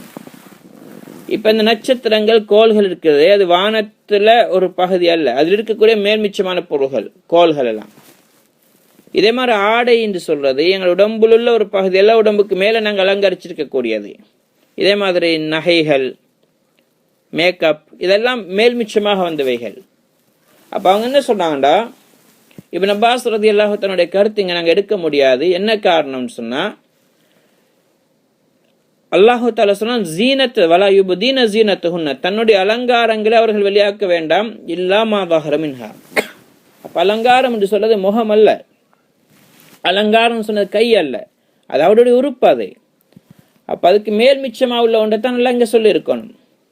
அப்ப அதென்ன, அதான் அவங்களுடைய ஆடைகள். சரி, இந்த ஆயத்துக்கு அவங்க சொல்றாங்க ஜீனத்துன்னு அவங்க சொன்ன கருத்து பொருத்தம் இல்லை. இதே இப்னு மஸ்ஊத் ரலியல்லாஹு தஆலா, இப்னு அப்பாஸ் ரலியல்லாஹு தஆலா அன்ஹு நேரத்தோட ஓதி காட்டின அஹ்ஸாப், சூரத்துல் அஹ்ஸாபுடைய ஆயத்து, அதில் அல்லாஹு தஆலா சொல்கிறான், ஏ நபி குல்லி பனாத்திக யா அய்யுஹன் நபியு குல்லி லிபனாத்திக வ நிசாஇல் முஃமினீன் லிஅஸ்வாஜிக், உங்களோட மனைவிமார்களுக்கு, வ பனாத்திக் உங்களுடைய பெண் மக்களுக்கு, வ நிசாஇல் முஃமினீன் மூமின்களுடைய பெண் மனைவிமார்களுக்கு நீங்க சொல்லுங்க, அய்யுதுனீன் அலைஹின்ன மின் ஜலாபிபிஹின்ன, அவர்கள் தங்களுடைய முக்காடுகள் மூலமாக, மேலாடை மூலமாக தன்னை அவர்கள் மூடிக்கொள்ளட்டும். அப்ப ஜில்பாப் என்று சொன்னால் அரபில முழு உடம்பை தலையிலிருந்து கால் வரைக்கும் மறைக்கக்கூடிய ஆடைக்கு பேர் தான் ஜில்பாப். அது முழுமையான துணியாக இருக்கோ மேலும் அல்லது பிரிச்சிருக்கோ மேலும், அப்ப தன்னை முழுமையாக மறைத்துக் கொள்ளும்படி அல்லாஹு தஆலா சொல்கிறான். இந்த ஆயத்துக்கு கூட ஹஜ்ரத் இப்னு அப்பாஸ் ரலியல்லாஹு தஆலா சொல்றாங்க, ஒரு பெண் தன்னுடைய முழு உடம்பை மறைத்துக் கொள்ள வேண்டும், முகத்தை மறைக்கணும், ஒரு கண்ணை மட்டும் வலது கண்ணை வேணா திறந்து கொள்ளலாம். அப்படின்னா அந்த பெண்ணுக்கு கண் திரை போட்டதுக்கு பிறகு கண் விளங்காதுன்னு சொன்னா ஒரு கண்ணை திறந்து கொள்ளலாம், ரெண்டு கண்ணால ஒரு கண்ணை திறந்து கொள்ளலாம் அவங்க சொல்றாங்க. இதே மாதிரி உபைதா ரஹ்மத்துல்லாஹி அலைஹி இந்த ஹதீஸ்க்கு விரிவுரை செய்யும்போது அவங்களும் இந்த ஆயத்துக்கு விரிவுரையும் பொழுது சொல்றாங்க, அவங்க மறைச்சி காட்டினாங்க, ஒரு கண்ணை மட்டும் திறந்து மற்ற பகுதி எல்லாம் முழுமையாக மறைச்சு சொன்னாங்க, இப்படித்தான் மறைக்கணும். இதே மாதிரி ஹசன் பஸ்ரி ரஹ்மத்துல்லாஹி அலைஹி, ஹஜ்ரத் அப்துல்லா மசூத் ரலியல்லாஹு தஆலா அன்ஹு இவங்க எல்லாரும் விளக்க என்ன சொல்றாங்கன்னா, ஒரு பெண் தன்னை முழுமையாக மறைத்து கொள்ள வேண்டும். இது அல்லாம இன்னும் நிறைய ஹதீஸ்கள்ல பெண்கள் தன்னை மறைக்க வேண்டும் என்பது வலியுறுத்தப்பட்டிருக்கின்றது. அவங்களுடைய முகமும் மறைக்கப்பட வேண்டிய பகுதி தான், அவங்க முகத்தையும் அவங்க மறைக்க வேண்டும். சஹாபா பெண்மணிகள் தாபியன்களுடைய காலத்தில் இன்று வரைக்கும் அந்த வழிமுறை இருக்கிறது என்று தற்கால உலமாக்கள் அதை ஆராய்ந்தவங்க சொல்றாங்க. ஃபௌசான் சாலிஹுல் ஃபௌசான் சொல்லக்கூடிய சவுதியாவை சேர்ந்தவங்க, மிகப்பெரிய உலமாக்களை சேர்ந்தவங்க, அவங்களும் இதை பல ஆதாரங்களை வச்சு நிரூபிக்கிறாங்க, பெண்கள் தன்னுடைய முகங்களையும் கையையும் மறைக்க வேண்டும். இதுக்கு ஏன் நீங்க ஞாபகப்படுத்தப்படுறா, நாங்க இஸ்லாம் படி வாழ விரும்புகிறோம், ஆனா எங்களுக்கு சில நேரத்தில் சந்தேகமா இருக்கும். மாற்று கருத்துக்கள் நிறைய இருக்கு, நிச்சயமாக இல்லைன்னு இல்லை. முகத்தை மறைக்க தேவையில்ல, கையை மறைக்க தேவையில்லைன்னு சொல்லக்கூடியவங்களும் இருக்கிறாங்க. ஆனா எது பேணுதல்? இப்ப அல்லாஹு தஆலா என்ன சொல்றான், நாங்க பேணுதலாக இருக்கத்தான் விரும்புறோம். இஸ்லாத்தல்லா கொடுத்தது உலகத்துல ஃபித்னாக்கள் குழப்பங்கள் ஒழிய வேணும் என்பதற்காக வேண்டி. இப்ப மற்ற இமாம்கள், நான் ஹஜ்ரத் அபு ஹனீஃபா ரஹ்மத்துல்லாஹி அலைஹி, இமாம் மாலிக், இதே மாதிரி இமாம் அஹ்மத் பின் ஹம்பல், இமாம் ஷாஃபிஈ ரஹ்மத்துல்லாஹி அலைஹி, எல்லாரும் போல முகம் மறைக்கும்படி சொன்னவங்க தான். மறைக்க தேவைன்னு யாரும் சொல்லல. சிலவங்க சொல்றாங்க முகம் மறைக்க வேண்டிய பகுதியில் எப்பண்டா ஃபித்னா இல்லாட்டி, எங்க ஃபித்னா இருக்கோ அங்க பெண்கள் தன்னுடைய முகங்களை எல்லாம் மறைச்சுத்தான் ஆக வேண்டும். பெண்கள் தன் முகத்தை மறைக்கணும் எங்க ஃபித்னா இருக்கோ. இப்ப நாங்க பெண்கள் வெளியே போறத மார்க்குன்னு தடுக்கல, தன்னுடைய கணவனோட, சகோதரனோட, மஹரமான ஆண்களோட வெளியே போறதுக்கு அனுமதி இருக்கு. சௌதா ரலியல்லாஹு அன்ஹா ரசூலுல்லாஹ்வுடைய மனைவிமார்கள் சேர்ந்தவங்க, அவங்க கொஞ்சம் கொளுத்த பெண்மணி. பர்தாவுடைய ஆயத்து இறங்கினதுக்கு பிறகு அவங்க தன்னை மறைச்சு கொண்டு வெளியே போனாங்க. ஆனா அவங்களோட உயரமான கொளுத்த பெண்மணியா இருந்ததுனால இப்ப அவங்கள பர்தாவுக்கு முன்னாடி ஹஜ்ரத் உமர் ரலியல்லாஹு தஆலா மற்றவங்க சஹாபாக்களும் கண்டிருக்கிறாங்க இந்த பர்தா இறங்குறதுக்கு முன்னாடி. அப்ப அவங்க போற நேரம் உமர் ரலியல்லாஹு சொன்னாங்க, சௌதா நீங்க எங்களுக்கு அறியப்படா பெண் இல்லை, இப்ப கூட நீங்க போற எங்களுக்கு விளங்குதுன்னு சொன்னாங்க. நீங்க எவ்வளவுதான் அவங்கள மறைச்சிட்டு போனாலும் சௌதான்னு சொல்லி யாரும் சொல்லுவாங்க. உடனே அவங்களுக்கு வெக்கம் வந்து திரும்பி வீட்டுக்கு வந்துட்டாங்க. வீட்டுக்கு வந்த நபி ஸல்லல்லாஹு அலைஹி வஸல்லம் அவங்க வீட்டுல இருக்கிறாங்க. அப்ப ரசூலுல்லாஹ்க்கு அந்த நேரம் வஹி இறங்கி இருந்துச்சு, அவங்களோட கையில இருந்து கூட வேர்வை கொட்டி கொண்டு இருந்துச்சு. இப்ப சௌதா ரலியல்லாஹு தஆலா அன்ஹா அவங்கள பார்த்து சொன்னாங்க, ரசூலுல்லாஹ் இடத்துல, யா ரசூலல்லாஹ் நான் வெளியே தான் போனேன், ஆனா உமர் இப்படி எல்லாம் சொன்னார், அதான் நான் திரும்பி வந்துட்டேன். அது பிறகு அதோட திரும்ப வஹி இறங்கிச்சது. நபி ஸல்லல்லாஹு அலைஹி வஸல்லம் சொன்னாங்க, உங்களுக்கு அல்லாஹு தஆலா பெண்களுக்கு தன்னுடைய வீட்டை விட்டு வெளியாகிறதுக்கு அனுமதி கொடுத்திருக்கிறாங்க. அப்படின்னா தன்னை முழுமையாக மறைச்சு கொண்டு வெளியே போறதுக்கு அனுமதி இருக்குது, தன்னை மறைத்து கொண்டு போகலாம் நபி ஸல்லல்லாஹு அலைஹி வஸல்லம் சொன்னாங்க. அதை இஸ்லாம் பெண்களை அடிமைகளாக வீட்டிலே இருக்கும்படி சொல்லல, தன்னுடைய தேவைக்காக வேண்டி, உறவினர்களை சந்திக்கிறதுக்காக வேண்டி, மார்க்க விஷயங்களுக்காக வேண்டி போக அனுமதி இருக்குது. ஆனா அப்படி போற நேரத்துல பெண்கள் தன்னை முழுமையாக மறைத்து கொண்டு போக வேண்டும். ஃபித்னாக்கள் வரும் என்று சொன்னா முகத்தை மறைக்க வேண்டும். ஃபித்னா என்று சொன்னா அந்நிய ஆண்கள் எங்களை பார்ப்பாங்கன்னு சொன்னாலே ஃபித்னா தான், பார்க்கிறதும் ஒரு பாவம் தான். அதனால அதுக்கு காரணமாக நாங்கள் அமைந்தோம் என்றால் அந்த குற்றத்துக்கு நாங்கள் ஆளாக வேண்டி வரும். அதனால பெண்கள் முழுமையான முறையில் தன்னை மறைத்து கொண்டு போறது இது இஸ்லாம் எங்களுக்கு காட்டின வழியாகும். இஸ்லாம் இருக்கிறதே பெண்களுக்கு உயர்ந்த அந்தஸ்தை கொடுத்திருக்கு. பெண்களை பாதுகாக்கிறதுக்கு தான் இஸ்லாம் இதை மாதிரி சட்டங்கள் அமைத்திருக்குது. பெண்களை அடிமைப்படுத்தவோ, அவர்களை கேவலப்படுத்தவோ, அல்ல அவர்களை குறைவாக்கவோ அல்ல. இஸ்லாம் எப்படின்னா, இன்றைக்கு ரோட்டோரங்களை நாங்கள் கல்லுகளை பார்க்குறோம், பொடிக்கற்கள் இருக்குது. அதெல்லாம் யாரும் எடுத்துக்கொண்டு வீட்டில் கொண்டு வந்து அதை பாதுகாப்பாக பட்டு துணியில சுற்றி அலுமாரியில் செல்ஃபில் வைக்க மாட்டாங்க. அது காலுக்கும் கைக்கு மடிபடும், அது ஒரு கணக்கு இல்லை. ஆனால் அதே நேரத்தில் மாணிக்க கல் இருக்குது, முத்து இருக்குது, மரகதம் இருக்குது, பவளம் இருக்குது. இதே மாதிரி ஒரு பொறுமதியான கற்களாக இருந்தால் அவைகள் என்ன செய்கிறோம், நாங்கள் பத்திரமாக சுற்றி துணியில், வெல்வெட் துணியில் அல்லது பட்டு துணியில் சுற்றி அது அலுமாரில் மூடி லொக் பண்ணி வைக்கிறோம். ஏன் அது பெருமதி மிக்கது, யாரும் அதை தூக்கிட்டு போகக்கூடாது, அதை பாதுகாக்க வேண்டும் என்பதற்காக வேண்டி. இந்த அந்தஸ்து தான் இஸ்லாம் பெண்களுக்கு கொடுத்திருக்கு. பெண்கள் பாதுகாக்கப்பட வேண்டிய சொத்துக்கள். பெண்கள் சொல்லுங்க இஸ்லாத்துடைய கண்கள், பெருமதி மிக்கவங்க. அவங்கள கண்டகின்ற மாதிரி நாங்கள் ரோட்ல தெரிய வைக்கிறது அந்நியருடைய கலாச்சாரம். இன்றைக்கு அவங்க பெண்களை பெருமதி இல்லாத பொருளாக ஆக்கி இன்றைக்கு கண்டகின்ற இடங்களை பெண்களை சுத்த வச்சுட்டாங்க. ஒவ்வொரு அட்வர்டைஸ்மெண்ட்லையும் பெண்களை தான் முன்னுக்காக்குறாங்க. தேவையில்லாத விளம்பரத்துக்கு கூட பெண்களை முன்னுக்காக்குறாங்க. இன்றைக்கு பெண்கள் ஒரு விலை இல்லாத பொருளாக ஆகிட்டாங்க, ஒரு கவர்ச்சி பொருள்களாக மாற்றப்பட்டுட்டாங்க. இஸ்லாம் அப்படி அல்ல, பெண்களை பாதுகாத்திருக்கு. இஸ்லாம் பெண்களை பொடிக்கற்களும் செங்கலும் கல்லும் மண்ணு மாதிரி ஆக்காம மாணிக்க கற்கள், மரகதங்கள் மாதிரி, பவளங்கள் மாதிரி, முத்துக்களை மாதிரி அல்லாஹு தாலா பெண்களை பாதுகாக்கும்படி பெருமதி மிக்கவங்க எங்களுக்கு சொல்லி இருக்குது. அதனால பெண்கள் மறைக்கப்படுகின்றார்கள். இன்றைக்கு மாணிக்க கற்கள் யாராவது வாங்க வராங்கண்டா, இப்ப பாருங்க செங்கல் விற்கப்படுது, கருங்கல் எல்லாம் விற்கப்படுது. கருங்கல் விற்கிற இடங்கள்ல மெட்டல் சீக்குது, அதெல்லாம் விற்கிற இடங்கள் எல்லாம் அதெல்லாம் வெளியில போட்டு வச்சிருப்பாங்க. அது வீட்டில் பத்திரமா அலுமாரில் வைக்கிற பொருள் அல்ல. வாங்க வந்து இந்த கல் இருக்கு, எத்தனை ஆயிரம் தேவைன்னு அனுப்புவாங்க. ஆனால் மாணிக்கக்கல்லை வாங்க வந்தால் எல்லாருக்கும் காட்ட மாட்டாங்க. சேஃப்டியாக பாதுகாப்பாக வாங்குறவங்களை மட்டும் கூப்பிட்டு உட்கார வச்சு அதை பாதுகாப்பாக அலுமாரிலிருந்து செல்ஃபிலிருந்து எடுத்து லொக்கர்லேருந்து எடுத்து முன்னாடி காட்டுவாங்க. ஃபுல்லாக செக் பண்ணி கவனிச்சு கொண்டிருப்பாங்க. அவர் எடுக்கிறார் பார்க்குறான்னு அவர் அடுத்து வச்சு எல்லாம் எடுத்து மூடி வச்சுட்டு தான் காட்டுவாங்க. அடுத்து மூடி வச்சுட்டு தான் அடுத்த கல் எடுத்து காட்டுவாங்க. இப்படி எல்லாம் பேணுதலாக விற்பாங்க. ஏன்? இது பெருமதி மிக்க கல். அதனால இஸ்லாத்துல பெண்கள் பகிரங்கமாக வந்து பாதால் நிப்பாட்டி வாங்குறவங்க விரும்புறவங்களாம் பார்த்துட்டு போங்கன்னு விடல. அந்த பெண்களை திருமணம் முடிச்சு கொடுக்கறதா இருந்தாலும் அது கண்ணியமான முறையில் இஸ்லாமிய முறைப்படி வந்து பெண்ணை திருமணம் முடிக்க வேண்டியவர் வந்து பார்ப்பாரு. கணவர் எப்ப மார்க்கத்தில் அனுமதி இருக்குண்டா அவரை விசாரிச்சுட்டு முடிக்கிற ஐடியா இருந்தா தான் பிறகு பெண் பார்க்க மார்க்க அனுமதி கொடுத்துருக்கு. சும்மா போய் பார்ப்போம் சரி வந்தா முடிப்போம் முடிக்கிறதுக்கு இஸ்லாத்துல அனுமதி இல்லை, அப்படி பார்க்க அனுமதி இல்லை. ஒரு பெண்ணை பார்க்கிறதுக்கு அனுமதி கொடுத்திருக்கிறதுன்னா கல்யாணம் முடிக்கிற எண்ணம் இருந்தால் உறுதி இருந்தா தான் அதுக்கு பிறகு போய் பெண்ணை பார்க்கணும். பார்த்ததுக்கு பிறகு ஏதாவது பொருந்தல்ல இல்லாமலாகிற வேற விஷயம். ஆனா சும்மா போய் பார்க்கறது ஒரு காட்சி பொருள் அல்ல பெண்கள். அப்ப அடுத்து பெண் பார்க்க போனா எங்க பார்க்கறாங்க? முகத்தையும் கையையும் தான் பார்க்கறாங்க, வேற எங்கேயும் பார்க்கறதல்ல. அதை வச்சுதான் அந்த பெண்ணுடைய அழகு முடிவெடுக்கப்படுது. அல்லது நல்ல பெண்ணா இல்லையான்னு யோசிக்கிறோம். முகத்தை பார்த்து விளங்கி கொள்ளலாம், கடினமான பெண்ணா அல்லது கொடூரமான பெண்ணா அல்லது அன்பான பெண்ணா என்ற விஷயங்கள் முகத்தை பார்த்தா விளங்க முடியும். மார்க்க முகத்தையும் கையையும் தான் பார்க்க சொல்லிருக்கு. அப்ப இந்த ரெண்டு உறுப்புகளும் மறைக்க வேண்டிய உறுப்பு இல்லாட்டி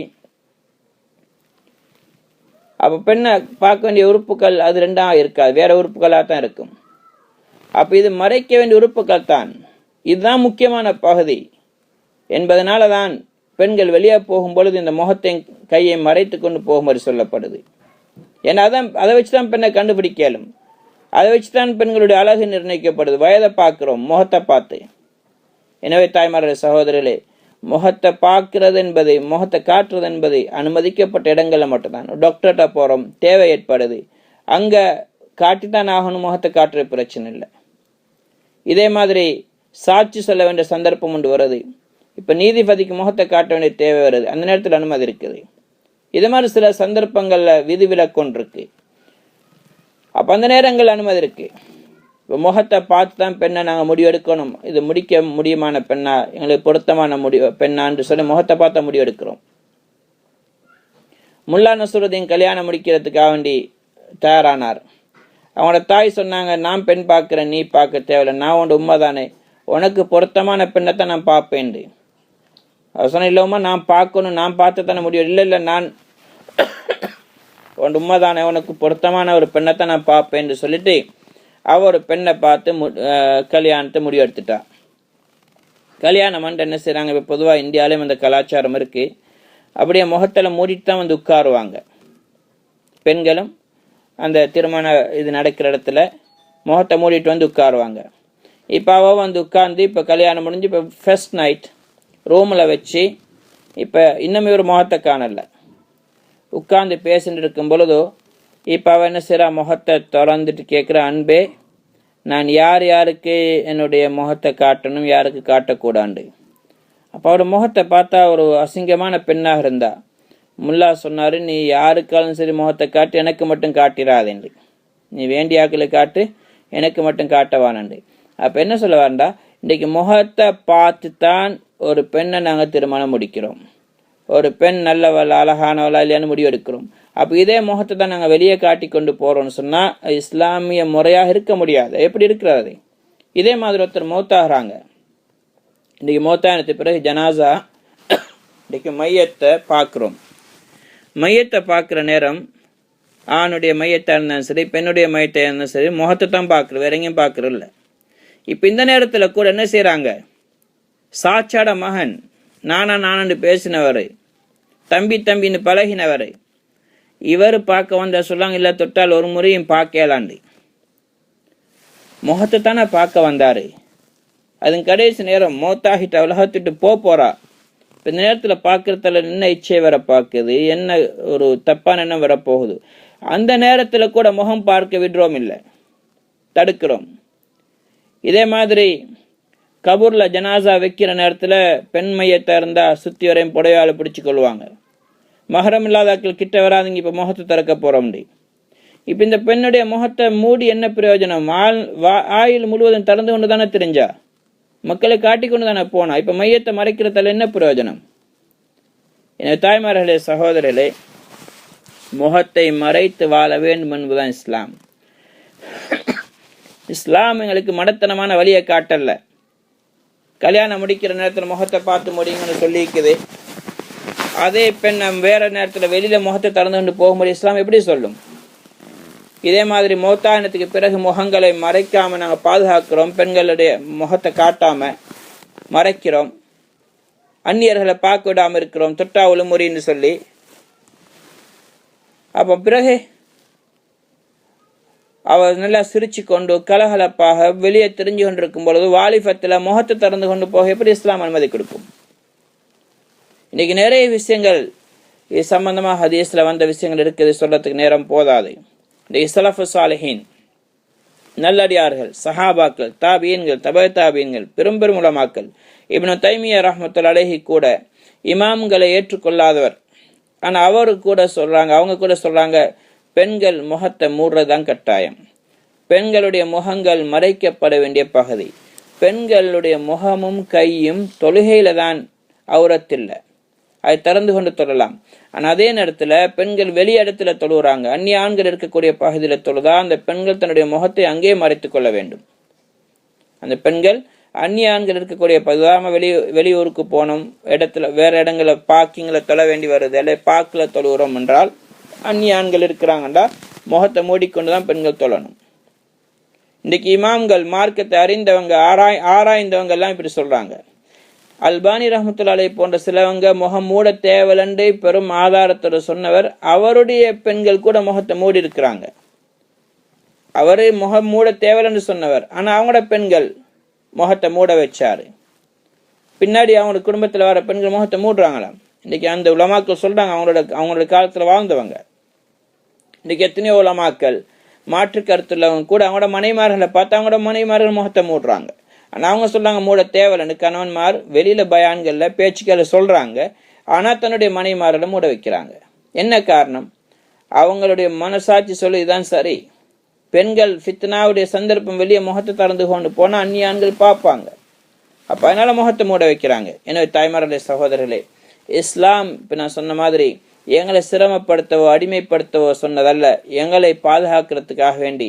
இதே மாதிரி எங்களால் அடுத்தவங்களும் பாவத்துல போயிடக்கூடாது, எங்களால் அடுத்தவங்களுடைய உள்ளங்கள் கெட்டுறக்கூட என்பதற்காக வேண்டி பர்தால பெண் தன்னை மறைத்து வாழ்றதுல நிறைய பிரயோஜனங்கள் இருக்குது. முதலாவது அது அல்லாஹ்வுடைய கட்டளை, நபியுடைய வழிமுறை. அடுத்து கண்ணியமான சஹாபா பெண்மணிகளுடைய வழிமுறை, ரசூலுடைய மனைவிமார்களுடைய வழிமுறை. அல்லாஹ் குர்ஆன்ல சொல்றான், வா ஐதா சஅல்துமுஹுன்ன ஃபஸ்அலுஹுன்ன மின் வராஇ ஹிஜாப். நீங்க அந்த நபிமாருடைய ரசூலுடைய மனைவிமார்கள்ட்ட ஏதாவது ஒரு பொருளை கேட்கிறண்டால் நீங்க திரைக்கு பின்னால் இந்த கேளுங்க நல்லா சொல்கிறான். ரசூலுடைய மனைவிமார்கள் யார்? இவங்க உம்மஹாத்துல் முஃமினீன், மோமின்களுடைய தாய்மார்கள் என்று சொல்லப்பட்ட பெண்கள், அந்த பெண்களோட கூட நேருக்கு நேரா பேச அனுமதி கொடுக்கல. முகத்தை காட்டிக்கொண்டு அவங்க பேச அனுமதி கொடுக்கல. அப்ப நபிமார் ரசூலுல்லாஹ்வுடைய மனைவிமார்கள் தன்னுடைய தாய்மார்கள் அந்தஸ்து உள்ளவங்க, அவங்களோட கூட எல்லாம் அனுமதி கொடுக்காட்டி எங்களுக்கெல்லாம் எப்படி அனுமதி தருவாங்க? இப்ப இந்த ஆயத்தை வச்சு சொல்றாங்க, இது ரசூலுல்லாஹ்வுடைய மனைவிமார்களுக்கு மட்டுமல்ல, ஒவ்வொரு மோமினான பெண்களுக்கு இந்த கட்டளை தான். அவங்க நேரடியா ஆண்களோட முகம் கொடுத்து பேச முடியாது. திரைக்கு பின்னாடி திரை போட்டு கொண்டுதான் அவங்க பேசணும். இதுதான் இஸ்லாமிய முறை. அப்ப இஸ்லாம் எங்களை கண்ணியப்படுத்தி எங்களை பாதுகாக்கத்தான் கொடுத்திருக்கு. இது ஃபர்தாவுடைய பிரயோஜனங்கள் உண்டு. பெண்கள் சஹாபா பெண்மணிகளுக்கு ஒப்பாகிறாங்க, ரசூலுல்லாஹ்வுடைய மனைவிமார்களுக்கு ஒப்பாகிறாங்க. இது எவ்வளவு பெரிய கண்ணியம்! ரசூலுல்லாஹ்வுடைய காலத்துல அடிமை பெண்களுக்கு மட்டும்தான் தன்னுடைய முகங்களை உறுப்புகளை திறந்து கொண்டு போக அனுமதி இருந்துச்சு. அல்லாஹ் அந்த ஆயத்துல சொல்கிறான், இந்த பெண்கள் தன்னை முழுமையாக மறைத்து ஜில்பா போட்டுக்கொண்டு போகும் நாங்க ஏன் சொல்கிறோம்? இதன் மூலமாக இவங்க அடிமை பெண்கள் அல்ல, சுதந்திரமான பெண்கள், பத்தினியான பெண்கள் என்று அறியப்பட்டு அவங்க நோவினை செய்யப்படக்கூட என்பதற்காக வேண்டி. அப்படின்னா நோவினை என்ன? யாரும் கிண்டல் பண்ணுவாங்க, யாராவது கேலி பண்ணுவாங்க என்பதற்காக வேண்டி அவங்க தன்னை மறைத்து கொண்டு போகணும். இன்றைக்கு பர்தா போட்டுக்கொண்டு முழுமையா மறைச்சு கொண்டு பெண்கள் போறாங்கண்டா யாரும் ஏறெடுத்து கூட பார்க்க மாட்டாங்க. அல்லாஹ் அதுல ஒரு கண்ணியத்தை, ஒரு வகார், ஒரு கம்பீரத்தெல்லாம் வச்சிருக்கிறான். பார்க்கிறவங்க அந்த ஒரு அல்லாஹ் பாதுகாக்கணும். ஒரு விபச்சாரம் செய்யக்கூடிய ஒரு பெண் கூட பர்தா போட்டுக்கொண்டு போனா பார்க்கிறவருக்கு ஒரு நல்லெண்ணம் ஒன்று வருது, இவ பத்தினியான பெண்ணாக இருக்குமோன்னு நினைக்கிறாங்க. ஆனா அதே நேரத்தில் பத்தினியான பெண் தன்னை திறந்து கொண்டு போனா மற்ற தப்பான எண்ணங்கள் வரத்தான் சான்ஸ் இருக்கு. யாருடைய உள்ளத்துல ஈமானுடைய பலகீனம் இருக்கோ, யாருடைய உள்ளத்துல பத்தினித்தனம் குறைவா இருக்கோ, அவர்கள் அந்த பெண்ணோட தப்பான எண்ணங்கள் வர சந்தர்ப்பம் இருக்கிறதை அந்த பெண்கள் தன்னுடைய முகங்களை உறுப்புகளை திறந்து கொண்டு போவாங்க என்று சொன்னார். இவ முகத்தை திறந்து கொண்டு போகும்போது யாரையாவது பார்த்து சிரிச்சிருப்பா, ஏதோ ஒரு விஷயத்துக்கான சிரிச்சிருப்பா. அதே நேரத்தில் பக்கத்துல அந்த ஆண் நினைப்பாரு, என்ன பார்த்து அவன் சிரிச்சான்னு சொல்லி. அப்ப அவருடைய உள்ளத்துல தப்பான எண்ணம் வரும். அதுக்கு பிறகு வேற தப்பான தொடர்பு உண்டாகலாம். இதெல்லாம் மார்க்கம், இந்த வழிகள் எல்லாம் ஓடி இருக்குது. பெண்களிடத்துல வெக்கமான தன்மை பாதுகாக்கப்படுறதுக்கும் பர்தா ஒரு காரணம். இப்படி எத்தனையோ காரணங்கள் அல்லாஹு தாலா பர்தா மூலமாக எங்களுக்கு தந்திருக்கிறோம். இதே மாதிரி ரோஷம், மானம், கண்ணியம், இதெல்லாம் பர்தா மூலமாக எங்களை பாதுகாக்கிறாங்க. எனவே தாய்மார்களே, சகோதரர்களே, தன்னை இன்றைக்கு நாங்கள் ஹபாயா எடுக்கிறோம், ஒரு பர்தாவோட ஒரு பகுதியை பூர்த்தி செய்கிறோம். இன்ஷா அல்லாஹ் நாங்கள் முயற்சி செஞ்சு கொஞ்சம் தயாராகி எங்களை மறைச்சி கொண்டு போகிறதுனால எங்களுக்கு எந்த நஷ்டம் வரப்போறதில்லை. மாறாக லாபமே லாபம்தான். காட்டிக்கொண்டு போகிறதுனால எந்த பிரயோஜனமும் கிடையாது. ஒரு பெண் தன்னுடைய முகத்தை காட்டிட்டு போறாண்டா யாரும் அழகா இருக்கிறாங்கன்னு சொல்லிட்டு போவாங்க, அவ்வளவுதான் நடக்க போகுது. வேற என்ன பிரயோஜனம்? அது பெரிய நஷ்டம். எங்களை பத்தி மக்களுடைய உள்ளங்களை தப்பான எண்ணங்கள் வரலாம். யாருடையாவது இச்சை தூண்டப்பட்டுட்டா அந்த பாவத்துக்கு நாங்க தான் காரணமாகும். அந்நிசா ஹபாயிலு ஷைத்தான். நபி ஸல்லல்லாஹு அலைஹி வஸல்லம் சொன்னாங்க, பெண்கள் ஷைத்தானுடைய வலைகள். எந்த பெண்களை சொன்னாங்க? எந்த பெண்கள் வெளியாகும் பொழுது தன்னை மறைக்காம போறாங்க அவங்க தான். இதுக்கு மாற்றமாக ஒரு பெண் வெளியே போறா, மார்க்க தேவைக்காண்டி, தன்னுடைய தேவைக்காக வேண்டி, கணவனோட மற்ற விஷயத்துக்காண்டி போறாண்டா, அந்த பெண் தன்னை முழுமையாக மறைத்து கொண்டு போறா என்று சொன்னால் இதுவும் கூட மிகப்பெரிய ஒரு தாவத். இது மற்றவங்களுக்கு ஒரு இஸ்லாத்தின் பக்கம் கொடுக்கக்கூடிய அழைப்பு தான் இது. அந்த மக்கள் எங்களை பார்த்து யோசிப்பாங்க, ஏன் இந்த பெண்கள் தன்னை மூடிக்கொண்டு போறாங்க, எதனால் இப்படி போறாங்க? நான் ஊர்ல ஒரு முக்கியமான டாக்டர்கிட்ட வைஃபுக்கு மருந்து எடுக்க போன நேரம் அவ முகத்தை கவர் பண்ணி கிளவுஸ் எல்லாம் போட்டுட்டு போனான், சிங்கள டாக்டர். அப்போ அவர் கேட்டார், காமினி எதிரிசிங்க, என்ன நீங்க எதுக்கு இப்படி கிரிக்கெட் விளையாட போற மாதிரி கிளவுஸ் எல்லாம் போட்டுட்டு வாரீங்கன்னு. அப்ப நாங்கள் சொன்னோம், என்னோட கூட மச்சானம் இருந்தார், அப்ப சிங்களத்தில் அவர்கிட்ட சொன்னாப்புல, இதுதான் இஸ்லாமிய முறை. ஒரு பெண் தன்னுடைய முழுமையாக மறைத்து கொண்டு போகணும், தன்னுடைய உறுப்புகள் எதையும் காட்டக்கூடாது அப்படின்ட்டு. கிட்ட அப்படியா, இஸ்லாத்தில் இப்படி எல்லாம் சொல்லிக்குதா அப்படின்டா, இது எவ்வளோ ஒரு நல்ல வழி இது. அப்போ தன்னோட நேஸ்ட சொன்னா, நீங்களெல்லாம் இப்படி. அதுக்கு பிறகு கேட்டா, அப்போ உங்களோட பெண்களுக்கு நகைகள் பெருசாக தேவைப்படாதேண்டு. நான் சொன்ன, உண்மையிலே தேவையில்லைதான். இப்படி அவங்க ஒன்று மறைச்சு கொண்டு போறாங்கன்னு சொன்னா அவங்களுக்கு நகை பெருசாக தேவைப்படாது. நகை கொஞ்சம் இருக்கணும், கணவனுக்கு அலங்கரிச்சு காட்டத்தான். வெளியில பெண்களுக்கோ வெளியே ஆண்களுக்கோ தன்னை அலங்கரிச்சு கொண்டு போறதுக்கல்ல நகைகள். இன்றைக்கு எல்லாம் பாதுகாக்கணும். நகைகளை இன்றைக்கி ஹபாயா போட்டுக்கொண்டு நகையை வெளியே போட்டுக்கொண்டு கல்யாணங்களுக்கு போகிறாங்க. இன்றைக்கி ஊரில் கல்லன் வாரத்துக்கு காரணம் இவங்க தன் அலங்கரித்து காட்டி கொண்டு போகிறது. இப்போ நினைக்கிறாங்க எல்லா வீட்டில் நிறைய நகை இருக்குண்டு. அப்போ கல்லன்களை உருவாக்குற வேலையை நாங்கள் தான் செய்கிறோம். ஒரு பெண் தன்னை மறைத்து கொண்டு போகிறாண்டா யார் இவன்ட்டு நகையெல்லாம் இருக்குது வீட்டுக்கு போய் களவானுன்னு ஒருத்தன் காண்றவங்க யாரும் வர போகிறதில்லை. அப்போ நான் சொன்ன நகைகள் கூட பெருசாக தேவைப்படாது. அப்படியா? அப்போ அவன் தன்னை நேசத்தை சொன்னால் நீங்களெல்லாம் இப்படி இருந்தீங்கன்னு சொன்னால் இன்றைக்கி நாங்களும் நல்லா இப்போமே உங்களால் பார்த்துக்கொண்டு சிரிச்சு கொண்டிருக்கணும் தேவையில்லை. தாய்மாரே சகோதரிகளே, உண்மைமாதான். இன்றைக்கி ஆண்கள் எல்லாரும் நல்லவங்கன்னு சொல்ல இயலாது. ஆண்கள் இடத்துல அல்லாஹு தாலா உணர்ச்சி பெறக்கூடிய தன்மையெல்லாம் கூட வச்சுக்கிறான். பெண்கள் அல்லாஹு தாலா தன்னை மறைக்கும்படி சொன்ன காரணமாக தான். ஆண்கள் முகங்களை காட்டிக்கொண்டு போகிறதுக்கெல்லாம் அனுமதி கொடுத்துருக்காங்க, பெண்களுக்கெல்லாம் அனுமதி கொடுக்கல. எதனால்? ஆண்களை பார்த்து பெண்கள் மோகம் கொள்வது இருக்கிறது ஒரு பகுதி, ஆனால் அது மிகவும் குறைவு. ஆனால் பெண்களை பார்த்து ஆண்கள் மோகம் கொள்வது என்பது அது அதிகமான ஒரு பகுதி. நிறைய ஆண்களுக்கு அல்லாஹ் அந்த உணர்வை கொடுத்துருக்கிறான். அதனால் மற்ற ஆண்களையும் கூட நாங்கள் பாதுகாக்கணுண்டா எங்களை நாங்கள் மறைத்து கொண்டு போகணும். இதன் மூலமாக உலகத்தில் பாவங்களுடைய வாசல் மூடிப்படும். மக்கள் அல்லாஹ்க்கு மாறு செய்வதற்கும் பாதுகாக்கப்படுவாங்க. இதே நேரத்தில் நாங்கள் எங்களை காட்டி கொண்டு போகிறோம். இப்போ நான் சொன்ன மாதிரி எந்த பிரயோஜனமும் கிடையாது. அதனால் எந்த நன்மையும் கிடையாது, மாறாக பாதிப்பு தான். எந்த கணவன்மார் தன்னுடைய பெண்களை அந்நிய ஆண்களோட அறிமுகப்படுத்துகிறாங்களோ அல்ல அந்நிய ஆண்கள் கூட்டாளிமாரோட பேச வைக்கிறாங்களோ இவங்க தன்னுடைய திருமண வாழ்க்கையை நாசமாக்கி கொள்கிறாங்க. எப்போ ஒரு நாள் அந்த பெண் அந்நிய ஆண்களோட பேச தொடங்கிட்டா, பழக தொடங்கிட்டாண்டா, இவருடைய குடும்ப மானம் கூட கப்பல் ஏறிடும். அது வேற வழிகளை போக சான்ஸ் இருக்கு. அப்போ வழிகோலாக அமைகிறது யாரு? கணவன்மார் தான். அதே நேரத்தில் இப்போ சிலவங்க இன்னொரு ஷார்ட் ஒன்று சொல்றாங்க, நிறைய பெண்கள் முகம் face cover full face cover தான், ஆனால் அவ பாஞ்சி போனா அல்லது அவ இப்படியான்னு பேசுறாங்க. அதற்காக வேண்டிய ஃபர்தாவை கோர சொல்ல இயலாது. அது அவங்களுடைய ஷைத்தானியத்துடைய காரணம். இதுக்கு முன்னாடி எவ்வளோ மோசமான நிலைமையில் இருந்துட்டு இப்போதான் பர்தா போட தொடங்கி இருப்பாங்க. அதனால இன்னமும் அவருடைய உள்ளத்தில் மாற்றங்கள் ஏற்பட்டிருக்காது. அதனால இன்னொரு காரணம், பர்தா போடுறதோட ஜிப்பா போடுறதோட இதே மாதிரி தாடி வைக்கிறதோட எல்லா மார்க்க விஷயத்தோட அல்லாஹு தஆலா ஈமானையும் இஹ்திசாபையும் சம்பந்தப்படுத்திருக்கிறாங்க. ரமலானுடைய காலத்தில் மன்சாம ரமலான ஈமான் வஹ்திசாபன் குஃபிர லஹு மா தக்கத்தம மின் ஸம்பி. யார் ரமலானுடைய காலத்தில் ஈமானோட நன்மையை ஆதரவு வச்சு யார் நின்று வணங்குறாங்களோ, அவங்களுடைய நோன்பு பிடிக்கிறாங்களோ, அவங்களுடைய பாவங்கள் மன்னிக்கப்படுதுன்னு சொன்னாங்க நபி ஸல்லல்லாஹு அலைஹி வஸல்லம்.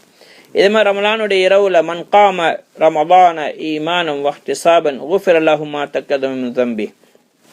யார் ரமலானுடைய காலத்தில் இரவுகளில் ஈமானோட அல்லாஹ் விசுவாசம் கொண்ட நிலைமையில மௌத்துக்கு பிறகுள்ள வாழ்க்கையை நம்பின நிலைமையில யார் நின்று வணங்குகிறார்களோ அவர்களுடைய முந்திய பாவங்கள் மன்னிக்கப்படுது. இதே மாதிரி மன் காம லைலத்துல் கத்ர் ஈமானன் வஹ்திசாபன் குஃபிர லஹு மா தக்கத்தம மின் ஸம்பி. இதே மாதிரி ரமலானுடைய லைலத்துல் கத்ருடைய இரவுல யார் ஈமானோட இஹ்திசாபோட நின்று வணங்குறாங்களோ அவங்களுடைய முந்திய பாவங்கள் மன்னிக்கப்படுது. இந்த ஈமான் இஹ்திசாப் இந்த விஷயம் இருக்குதே, இது ரமலானுக்கும் லைலத்துல் கத்ருக்கும் மட்டும் உள்ளதல்ல, நோன்புக்கும் உள்ளது மட்டுமல்ல, மாறாக எல்லா மார்க்கத்துடைய தீர்ப்புகளோட மார்க்கத்துடைய சட்டங்களோட இந்த ஈமான் இஹ்திசாப் ரெண்டும் சம்பந்தப்பட்டிருக்கு. அப்படின்னா ஒருத்தர் ஜுப்பா போடுகிறார்னா ஈமானோட அல்லாஹ் மீது நம்பிக்கை வச்சு ஈமானோட இதே மாதிரி நன்மையை ஆதரவு வச்சு போடணும். தாடி வைக்கிறான்னா அந்த எண்ணத்தில் இருக்கணும். இதே மாதிரி பர்தா போடுறான்டா, முகத்தை கவர் பண்றான்டா, அவ அந்த நியத்தில் செய்யணும். இதே மாதிரி தொழுகிறோம், நோன்பு பிடிக்கிறோம், எல்லா அமல்கள் அப்பதான் அந்த செயல்களுக்கு பிரயோஜனமாக இருக்கும். எனவே நாங்கள் ஒவ்வொருத்தரும் இன்ஷா அல்லாஹ் யார் அதை போட்டுக்கொண்டு தவறு செய்கிறாங்களோன்னு பார்க்க தேவையில்லை. இன்றைக்கு எத்தனை மக்கள் நல்லா இருக்கிறாங்க, அது எல்லாத்தையும் விட நாங்கள் ஊருக்கு காட்டவோ நான் ஃபேஸ் கவர் பண்ணி கொண்டிருக்கணும்னு சொல்கிறதுக்கோ அதுக்காக வேண்டியெல்லாம் நாங்கள் போடுறோம். அல்லாஹ்வுடைய கட்டளை அல்லாஹ் விரும்புகிறான், அல்லாஹ் நபி விரும்பினாங்க, அவங்களை சொல்லி தந்திருக்கிறாங்க, அதைத்தான் நாங்கள் பார்க்கணும். இன்றைக்கி ஜிப்பா போட்ட ஒருத்தர் தாடி வச்ச ஒருத்தர் தவறு செய்கிறான்னு சொல்லி நாங்கள் தவறு செய்ய இயலாது. பர்தா போட்ட பெண் தவறு செய்கிறான்னு சொல்லி நாங்கள் அதை வெறுத்துட்டு பர்தா விட முடியாது, அல்ல நாங்களும் தவறு செய்ய இயலாது. அது அவங்க செய்கிற தவறு வேற, நாங்கள் செய்கிற தவறு வேற. ஒரு சகோதரர் சொன்னார், அவர்கிட்ட நான் சொன்னேன், இன்றைக்கி எத்தனையோ ஆண்கள் எத்தனையோ பெண்கள் இன்றைக்கி பர்தா போட விரும்புகிறாங்க, தன்னை மறைக்க விரும்புகிறாங்க, ஆனால் கணவன்மார்களுக்கு விருப்பம் இல்லையாமே, எவ்வளோ பெரிய நஷ்டம் இதுண்டு. அப்போ அவர் சொல்லாரு, இல்லை ஹதரத், நாங்கள் எங்களோட கண்களுக்கு பர்தா போடணுமே, நாங்கள் முதல்ல பார்வையை தாழ்த்திக்கணும். நான் சொன்னேன், நீங்கள் கண்கு பர்தா போடாமல் இருக்கிறது, நீங்கள் உங்களை திருத்தாமல் இருக்கிறது ஒரு பெரிய பாவம். ரெண்டாவது இன்னொரு பாவம், நீங்கள் மனைவியை அப்படி போட்டு நம்ம தடுக்கிறீங்களே, அது அதை விட பெரிய பாவம். ஒன்று நன்மையான காரியத்தை செய்யாமல் இருக்கிற பாவம், இன்னொன்று நன்மையான காரியத்தை தடுக்கிறது, அது அதை விட பெரிய பாவம். அதனால நீங்கள் உங்களை மாற்றிக்கொள்ளுங்க. அடுத்து அவங்களும் அவங்க விரும்புகிறாங்களோ இல்லையோ, அவங்களுக்கு நீங்கள் கட்டாயம் சொல்லணும். உங்களை மனைவி விரும்புகிறா போடுறதுக்குண்டா நீங்கள் தடுக்கிறீங்கன்னா நீங்கள் ஷைத்தான், உங்களுக்கு எந்த அனுமதியும் இல்லை, நீங்கள் ஷைத்தான் ஆகிட்டீங்க. அதனால் அவள் போட விடுங்க. அவள் விரும்பி உங்கள்கிட்ட அனுமதி கேட்குறாவே, இது உங்களுக்கு கொடுத்த கண்ணியம், அதுக்காக நீங்கள் மதிப்பு கொடுத்து அனுமதி கொடுங்க. அவள் அனுமதி கேட்க வேண்டிய அவசியமும் கிடையாது. இருந்தாலும் உங்களை மீது கண்ணியத்தை கொடுத்து அனுமதி கேட்குறா, நீங்கள் தடுக்காதீங்க, நீங்கள் அவருக்கு அனுமதி கொடுங்க. எனவே ஆரம்பத்தில் நான் சொன்ன மாதிரி கணவனுடைய விருப்புக்கு வெறுப்புக்கு இங்கே இடம் கிடையாது, தந்தையுடைய விருப்பத்துக்கு வெறுப்புக்கு இடம் கிடையாது. நாங்கள் எங்களை மறைத்து கொண்டு வாழ என்பது கட்டாயம். அதே நேரத்தில் நீங்கள் தாய்மார்களுடைய பிள்ளைகளும் இன்ஷா அல்லாஹ் பெருக்க தொடங்குவாங்கன்னு சொன்னால், திருமணத்துக்கு முன்னாடி இருந்தே பெண்கள் தன்னுடைய முகங்களை மறைக்க வேண்டும். நீங்கள் எங்கள் ஊர்கள் என்ன செய்கிறாங்க, திருமணத்துக்கு பிறகுதான் மறைக்கிறாங்க. ஏன், வார கணவன் எப்படி இருப்பாரோ தெரியா, ஃபேஸ் கவர் பண்ணினா வரக்கூடிய கணவர் திறக்க சொல்லிடுவாரோ தெரியா. உண்மையான மக்களாக இருந்தால், பெற்றோர் அல்லாஹ்வை நம்பி வாழக்கூடியவங்களா இருந்தால், அப்படி ஃபேஸ் கவர் பண்ணின ஒரு பெண்ணை அதை விரும்பாதவனுக்கு முடிச்சு கொடுக்கவே மாட்டாங்க. எதுக்கு முடிச்சு கொடுக்கணும்? இஸ்லாத்தை விரும்பாதவன் எவ்வளோ பெரியவனாக இருந்தாலும் அவன் தன்னுடைய மருமகனாக வார மிகப்பெரிய நஷ்டம். அதனால தாய்மார்களே, சகோதரிகளே, எங்களோட வாழ்க்கையில நாங்கள் ஊருக்கோ ஊருடைய வளமைக்கோ அல்லது மக்களுடைய பேச்சுவார்த்தைக்கோ முன்னுரிமை கொடுக்க வேண்டிய அவசியம் இல்லை. நாங்கள் அல்லாஹ்வுடைய கட்டளை, நபி ஸல்லல்லாஹு அலைஹி வஸல்லம் வாழ்க்கை வழிமுறைக்கு முன்னுரிமை கொடுப்போம் என்றால், குர்ஆன் ஹதீஸுக்கு முன்னுரிமை கொடுப்போம் என்று சொன்னால், அல்லாஹு தாலா எங்களுடைய ஈருலக வாழ்க்கையிலையும் வெற்றியை தருவான். அல்லாஹு தாலா எனக்கும் உங்களுக்கும் இதை விளங்கி அமல் செய்யக்கூடிய பாக்கியத்தை நசீபாக்குவானாக. ரமலானுடைய மாதத்தில் இருக்கிறோம், கடைசி 10, இப்போ 23 தினங்கள் முடிஞ்சிட்டது. நம்ம 6 அல்லது 5 இரவுகள் தான் ரமலானுடைய இரவுகளில் பாக்கியாக இருக்குது. 5 அல்லது 6 நாள் தான் ரமலான் நாட்கள் பாக்கியாக இருக்குது. இந்த நாட்களை நாங்கள் இன்ஷா அல்லாஹ் பெருமதியுள்ள நாட்களாக ஆக்கிக்கொள்ள வேண்டும். ரமலான் அல்லாஹ்விடத்தில் நெருக்கத்தை உண்டாக்கணும். அதனால் இன்ஷா அல்லாஹ் இப்போ பெண்களை பொதுவாக எங்கள் ஊர்களில் நாங்கள் சொல்கிறோம், நீங்கள் பள்ளிகளுக்கு வராமல் இருக்கிறது நல்லம், ஏன்னா ஃபித்னாக்கள் இருக்கிறதுனால. இப்போ ஜப்பானை பொறுத்த வரைக்கும் இப்போ எங்களுக்கு வேறு அமைப்புகள் குறவு, வீட்டில் இருந்தால் தொலை கிடைக்காது. அதனால் இன்றைக்கி பள்ளிவாசலுக்கு போனால் ஹாஃபிஸ் மாலுக்கு பின்னாடி தொழக்கூடிய சந்தர்ப்பம் கிடைக்கிது. பர்தாவோட அமைப்பில் நாங்கள் பள்ளிவாசலுக்கு வந்து அங்கே நாங்கள் இமாம் ஜமாத்தை தொழுவிட்டு அங்கே தௌபாக்கள் மற்ற அமல்கள் நடக்குது. அதில் கலந்து கொண்டோன்னு சொன்னால் என்னோட வாழ்க்கையிலும் ஒரு மாற்றங்கள் உண்டாகும் இன்ஷா அல்லாஹ். அதுக்கு முயற்சி செய்யுங்க. வீட்டில் தொழுகிற காலத்திலையும் கட்டாயம் வீட்டில் தொழுகும் பொழுது குர்ஆன் திலாவத்தில் மற்ற விஷயங்கள் ஈடுபடுங்க. அல்லாஹ் தஆலா எனக்கும் உங்களுக்கும் இந்த ரமலானுடைய மாதத்தின் மூலமாக அல்லாஹ்வுடைய நெருக்கத்தறிந்த கூட்டத்திலையும் பாவமன்னிப்பு பெற்ற கூட்டத்திலையும் உயர்ந்த சொர்க்கத்தில் நுழையக்கூடிய மக்களாக ஆக்கிடுவானாக. சுப்ஹானல்லாஹி பிஹம்திஹி சுப்ஹானக்கல்லாஹு பிஹம்திஹி அஷ்ஹது அன் லா